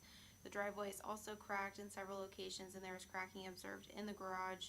Root growth is beginning to damage the adjacent hardscape and potentially the foundation. There's no reasonable or effective mitigation that would alleviate the conditions observed and expected in the future, and staff's recommendation is to approve the tree removal permit and require a replacement tree. Any questions from the commission? I have a comment. I believe that this tree is 2 trunks of 18 inches of diameter each, so that should inform what we ask for as replacement tree or trees.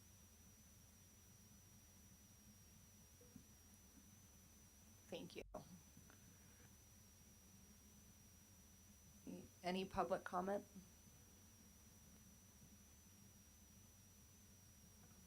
Any discussion by the commission?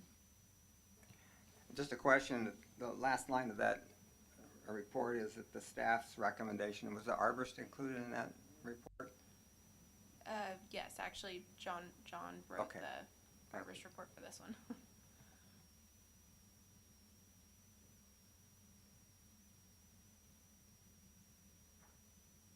I call for motion.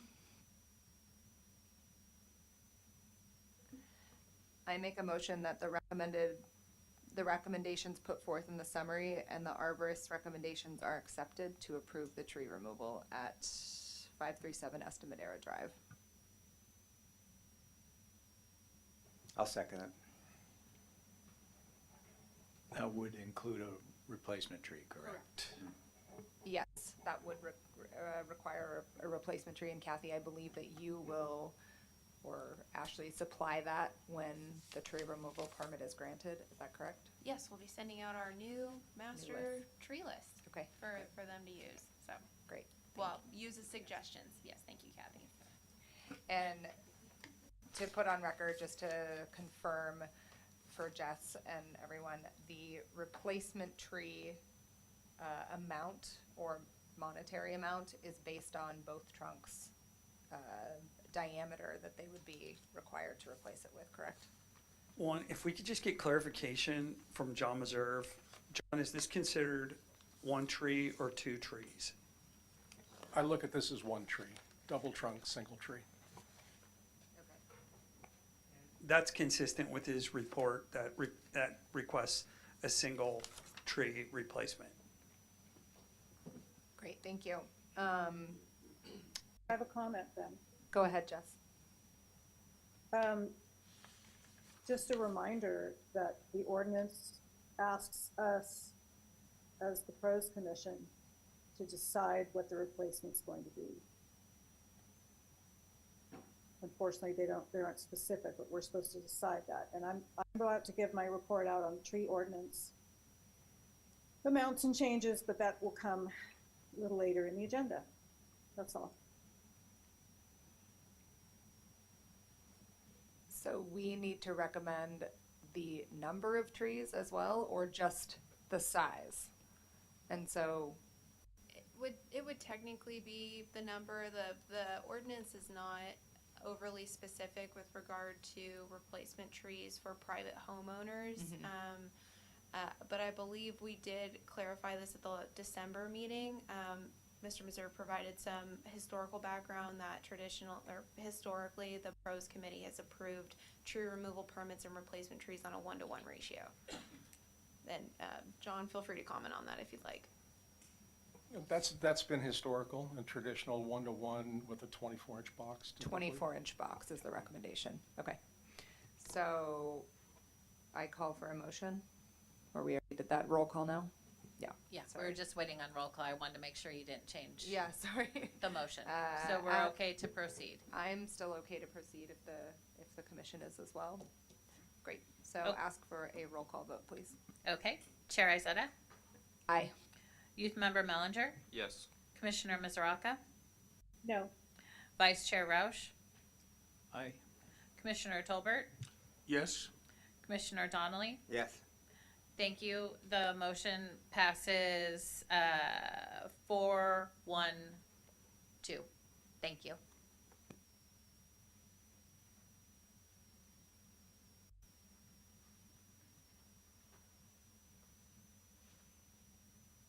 Moving on to 5.4, the Sonoma Overlook Trail Rehabilitation Project. This is an update. We have an update on this project from Ashley, I believe. We're very excited to bring you this update. Construction on this project started this last week on March 5th. And it's a project that the city is doing in conjunction with the Sonoma Overlook Trail Stewards, who have been just an invaluable resource in terms of getting this project moving. They've donated funds to make this project happen. And a big part of this is the Sonoma Overlook Trail Rehabilitation Project, third and final phase. And so it's really just about evening the slopes as you go up the upper loop path. And so currently the trail is going to be closed from March 5th to May 21st. And that also means the Overlook access path is going to be closed. But with that, the hope is that the slopes will make it a little bit more accessible and easier for people who are taking that trail to enjoy that portion of the Sonoma Overlook Trail. This is being partially funded through a Habitat Conservation Fund grant. The city has received an HCF grant before and worked with the Sonoma Overlook Trail Stewards on other phases of the overall trail rehabilitation effort. And we approved the application for grant funds the February 27th, 2024 City Council meeting, and we adopted a resolution essentially putting into or confirming our city match, and the overall total project cost is $183,268. So that is comprehensive of the grant funds we're going to receive, the Sonoma Overlook Trail donation, and the city match. So as I stated, the work started on March 5th. So far, it's going pretty well. We just had our first end of hitch trail meeting. So the crew has been working up there since Wednesday, March 5th. And they ended today. They'll have a week off, and then they'll start again on Wednesday. The trail will remain closed even though they are not out there working because it is still considered an active construction site. And so we, for the safety of all, the trail will remain closed. And the Sonoma Overlook Trail Stewards will have additional volunteers out there during the work to kind of deter visitors and ensure compliance with that. At our meeting today, Bill Olsen did say that compliance was good. People were respecting the trail closures, and that work is overall going well. And so we're really excited that this project is moving relatively smoothly, and we're looking forward to the start of the next hitch on the 19th.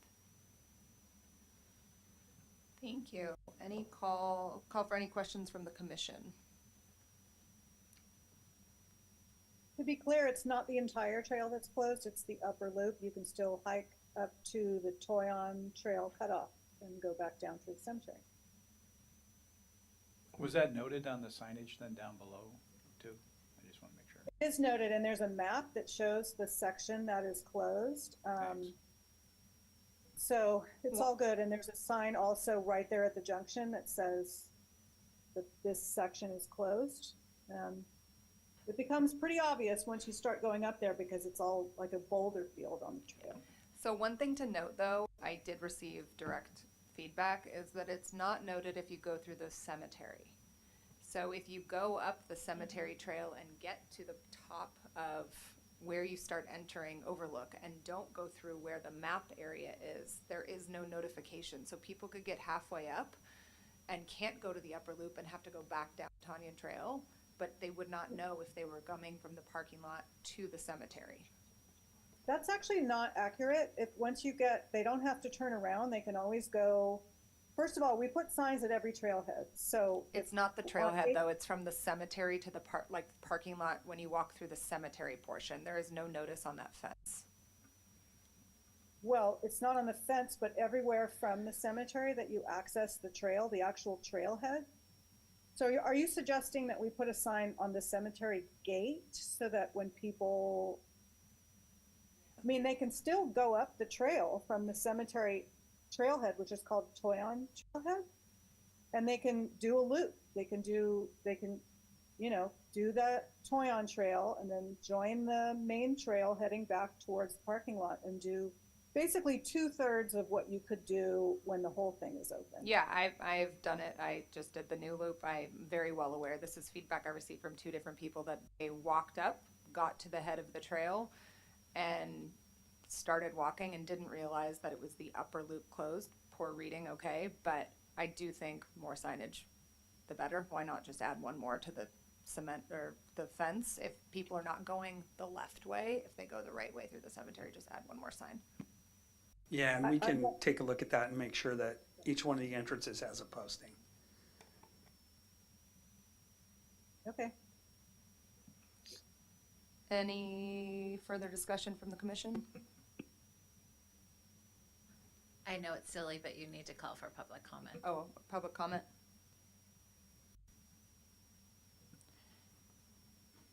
Any further discussion from the commission? All right, we will close this item. 5.5, we're gonna have an ad hoc update from Commissioner Mizuraka, outlining a tree update as well as Overlook Trail and Montini Preserve signage. Go ahead. Okay, I actually typed something out in case I wasn't able to attend the meeting, so I'm just going to read what I typed out and try to keep it as brief as I can. I recently watched the last pros meeting video, and it really reinforced to me that our commission remains conflicted as to the very sensitive issue of how to address some removal appeals, tree removal appeals, and in lieu fees. So therefore, I think it's best that I rescind my proposal for a change to the current tree ordinance and leave it to the city and the Joint Tree Commission to make these adjustments when they overhaul the entire ordinance in the future. As you are aware, the council's goals continue to include maintaining and increasing our tree canopy. In the meantime, as promised, I have been researching what our surrounding municipalities require in regards to tree removal and replacement, in the hopes that it will help inform us on what to propose in regards to cash in lieu fees, etc., when permit requests and appeals come before us. I delved into Napa, Santa Rosa, Sonoma County, and Windsor. Petaluma is working on their permit requirements for trees on private property of under an acre, which they currently don't have together. I did my best to talk to someone by phone in each case and ask questions in addition to reviewing their published tree ordinances. Everyone that I spoke to said they don't actually have a system by which they grant a variance for large trees, and I did not see such a thing in their ordinances. Here's what I found in general for in lieu fees and number of tree replacements. I pulled together some estimates of replacement trees and cash in lieu fees with a sample size of a single trunk 24-inch diameter tree. So here's what each municipality has as their fee or number of trees for replacement. In Napa, for a 24-inch single trunk tree, it's $2,400 or 8 trees. $3,600 or 12 trees for protected trees, which includes lots of oaks and, in fact, redwoods. All of these municipalities have redwoods on their protected tree list. In Sonoma County, it's very different. It's $1,530 or 6 trees for a single 24-inch diameter tree. In Windsor, it's $7,600 cash in lieu fees. And then what they do is they calculate the number of replacement trees by the size of the tree that's being removed. So if it's a 24-inch tree, you have to comprise the number of replacement trees by their diameter until you get to 24 inches. And they have a minimum of 1 tree must be a 48-inch box tree. For Santa Rosa, their value is from 1990, just like ours, and that's $800 or 8 trees. So they need to work on their amount. So when you average it out, for a 24-inch diameter tree, it's about $3,800 cash in lieu fee for 8 15-gallon or larger trees. For protected trees, it's about $4,200 or 9 15-gallon or larger trees. One thing that all of these municipalities have in common is that redwood trees, among any others such as oaks, are considered protected trees unless relevant conditions are considered hazardous. Protected tree removals require higher in lieu fees in most cases. Some cities actually have a list of trees that are exempt from removal permit requirement. These are usually non-native trees that pose various issues as nuisance or fire hazard. The ordinance and its rules, the City of Sonoma ordinance and its rules encourage people not to remove trees, to look for other ways to ameliorate the issues. They can also shop for cheaper trees on their own and only pay cash in lieu amounts for trees that they don't replace. Again, I'm rescinding my request for tree ordinance changes by the Pros Commission. I hope that these numbers help us in our negotiations regarding tree removal and replacement, and I thank you for being open to your consideration of these findings. That's it. Thank you, Commissioner. Ms. Braca, any questions from the commission? Did any of them have any indications of when they were replacing them with a certain number of trees, where they would be planting those trees or how they allocate those trees within the county or within the city or anything like that? Most of them had a similar process where if there isn't room on the private property that makes sense for planting the trees, they plant them elsewhere in the city. Hopefully that answers your question. Yeah, I was just curious if, it's not like there's a lot of open land a lot of times where you can just start planting trees. That's why I was curious about that. Was there also, sorry for all the questions, but was there also any indication of how many kind of within like Napa or these other areas just paid the fee and,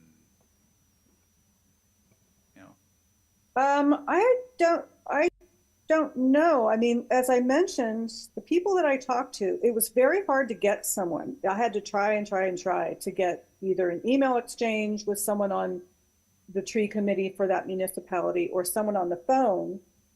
And I kept asking the question, well, what do you do if someone comes with a big redwood, or what do you do? And they said that doesn't happen, which I found kind of incredulous, but they don't, and they said they don't have a variance system. They don't talk about variances, for those big trees. I mean, personally, having, as I say, rewatched that video and trying to really keep in mind everyone's opinion about this, I get that it's pretty wrenching to use the numbers that we have in our ordinance for new development. I mean, that and these other numbers that these other municipalities have, pretty wrenching. And I still think a variance is in offer in a lot of these cases, but the low fees that we've been coming up with and or number of trees really pains me, considering how much canopy is lost each time.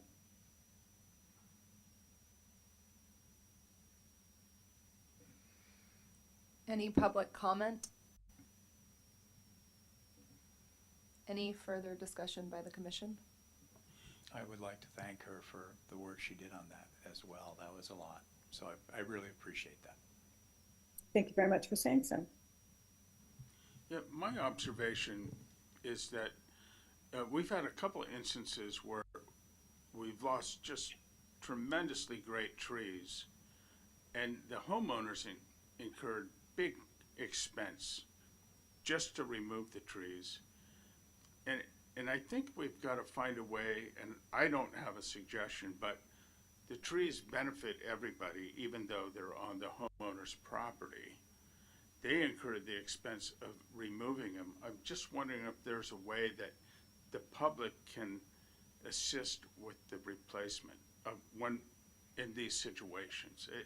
It's a complex thing, but since we benefit from those great redwoods, replacing them also benefits everybody. So just spitballing here. I love that idea. If there was some sort of campaign of we lost X amount of trees this year due to whatever reasoning we put out there, would you like to donate a tree back to the city? That could be a really like motivating campaign to get people involved and just understand where we are at with the tree canopy that we could partner with the city council on as they talk about their green initiative. And we've talked a little bit in the past about the city had a tree fund at one point that's been deactivated, and if we could reactivate it, we want to promote sustainable tourism and sustainability in the city, in the valley, and there might be an opportunities to leverage that and to, if you come to enjoy the wine and the good life of Sonoma, how about contributing to sustainability by donating to the tree fund? Particularly as it relates to the square. Mm-hmm. The square is a perfect place where you can give the example of enjoying our community, enjoying the parks and the trees that are in there.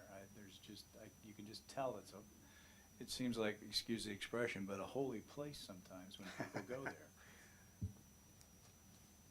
The other thing that was common among these municipalities is they have, in order to make the process run more smoothly and lower the need for enforcement and oversight, is they have what they either call a bond system or a deposit system, where a person is told you have to plant, you've taken out your huge tree, you have to plant 8 trees or 6 trees or whatever, and they're going to do it. Usually they only have 60 days, sometimes 90 days to actually do it after the permit's given. And then the money often goes into an account, almost an escrow account that bears interest, and that money is retained until the replacement trees survive a certain number of years. In Windsor and I think it's Napa, that is 7 years. In other places, it's 3 years. And then they get their deposit back once their tree survives, which is part of the process. I mean, if your tree doesn't survive, you're supposed to replant it. So that's something that could be bearing interest that has to go back to the homeowner, but our fund could be interest bearing as well. And perhaps even folks that don't get a variance on their cash in lieu, that money could go in mass buying campaigns by the city, which would cost less, mass tree buyings, which would cost less to, they'd be getting wholesale trees and plant them at once, and that way the money goes further.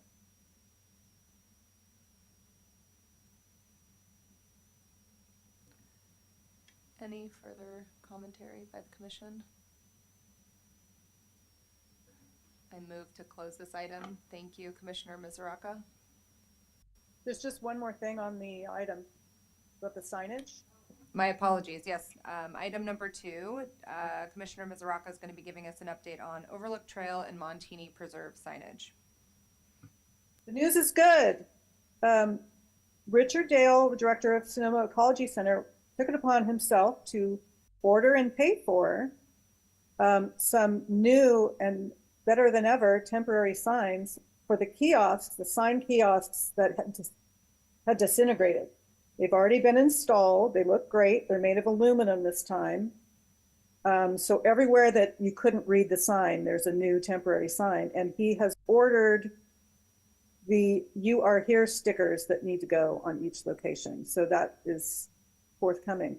I don't know the status of permanent sign replacements. That would have to be a staff comment.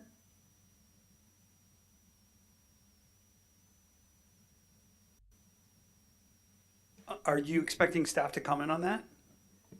No, I just don't know the status of the permanent signs. I have no idea. So if you know the status of the permanent signs, or if it's still just pending.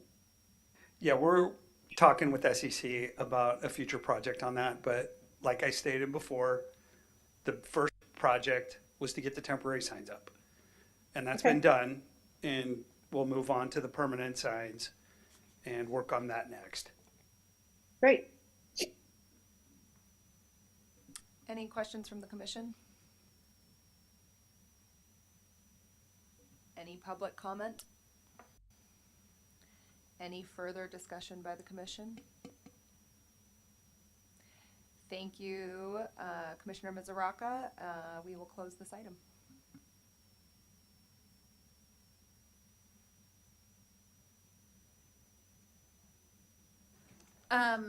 Next you would go to, pros, members, reports and comments. So ask if anybody, Does anyone on the pros commission have any reports and comments? I'd like to make one. I want to thank John Donnelly for serving for 2 years in such an elegant and effective way. He's a pretty hard act to follow. Thank you, John. And let's not forget the vice chair. He did an excellent job too. Thank you both. Thank you. I just, as a comment, a couple comments come to mind. One, I'm really looking forward to the fact that we're going to have a new parks director to work with, and I don't know, the job description and the responsibilities were described in the council's agenda.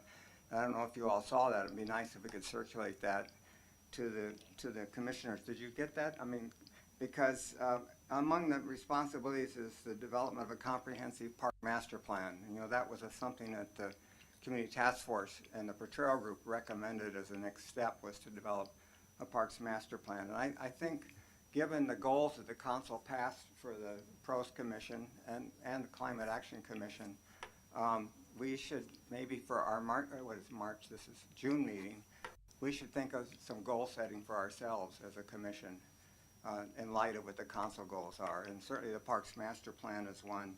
They also included things like they endorsed the Green Links connectivity overlay map for the city, which will help, along with the Parks Master Plan, help identify potential places for more tree planting and increasing in the city's tree canopy.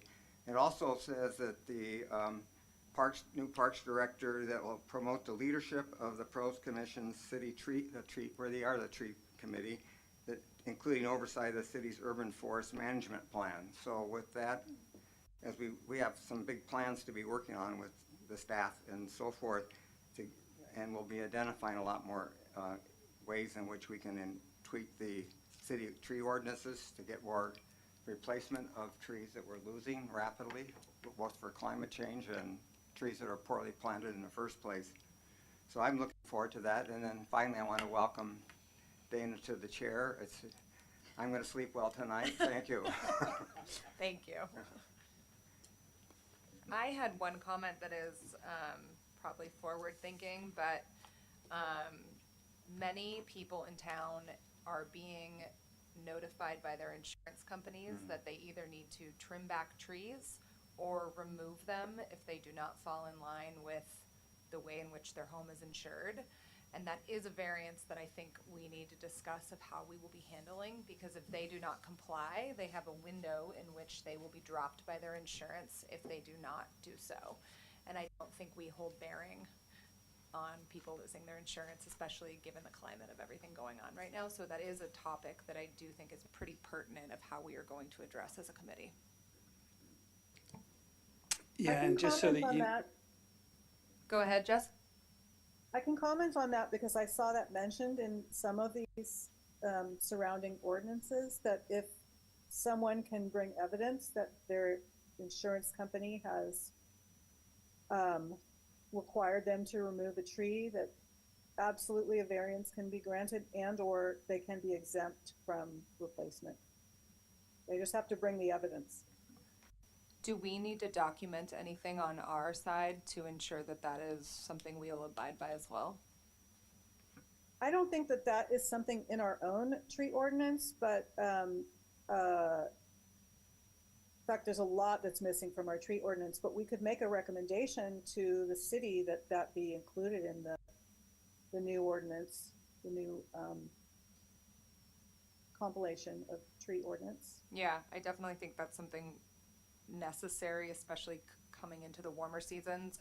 The practice has been that they are sending drone footage out from the insurance companies to the homeowners and giving them a window in which they have to have proof sent back in that the recommended or mandatory removal or trimming has been completed, and then someone comes out and surveys it and either approves or denies, and or Right. keeps or denies their insurance. So. Totally agree. That's directed mostly, though, at trimming as opposed to removal, and it's, It depends if there are power lines in the way, and if there's phone lines, it still falls on the homeowner and not on PG&E. We just did this.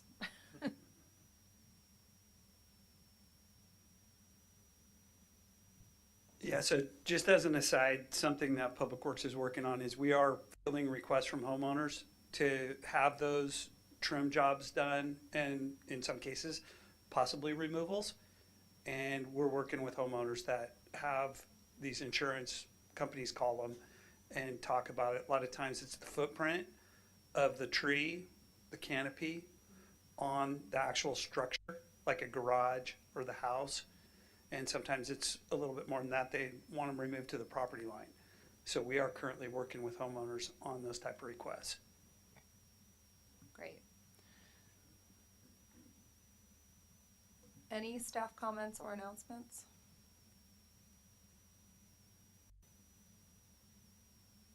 Yes, we have two staff comments. Both of these tonight are going to be council items for next Wednesday's council meeting. The first one is going to be awarding the RFP that we did for the surveying in the plaza.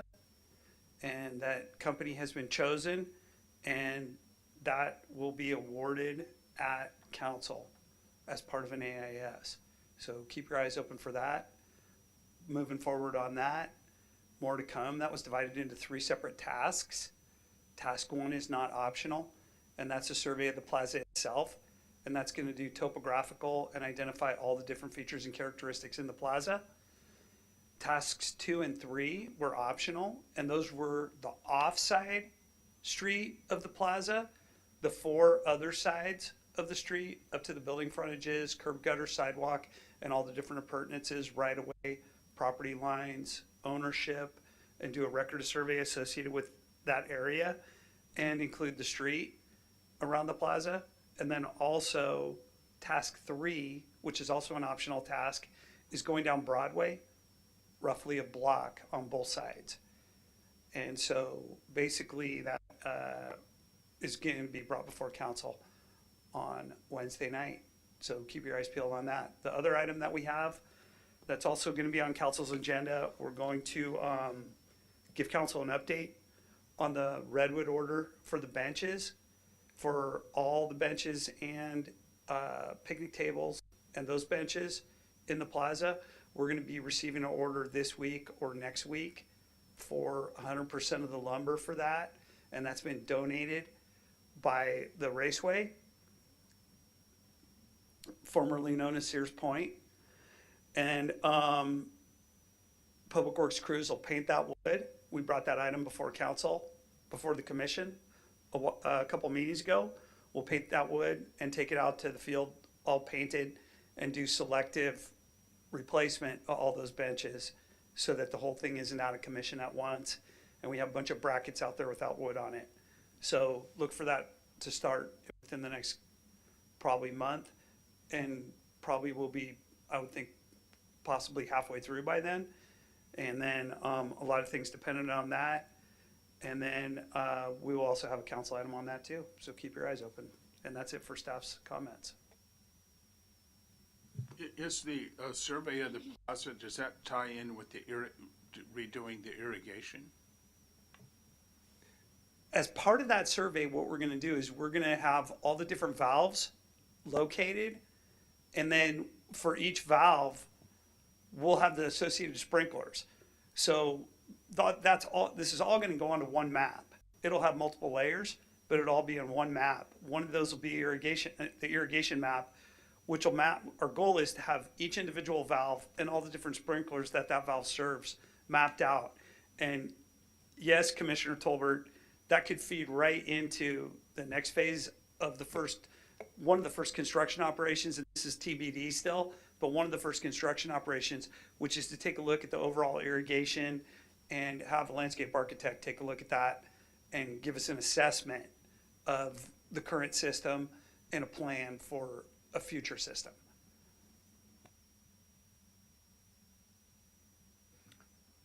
Any further comments or questions? Earth Day is April 26th this year. Get ready. If there are no further comments or questions, I call to adjourn this meeting at 8:15.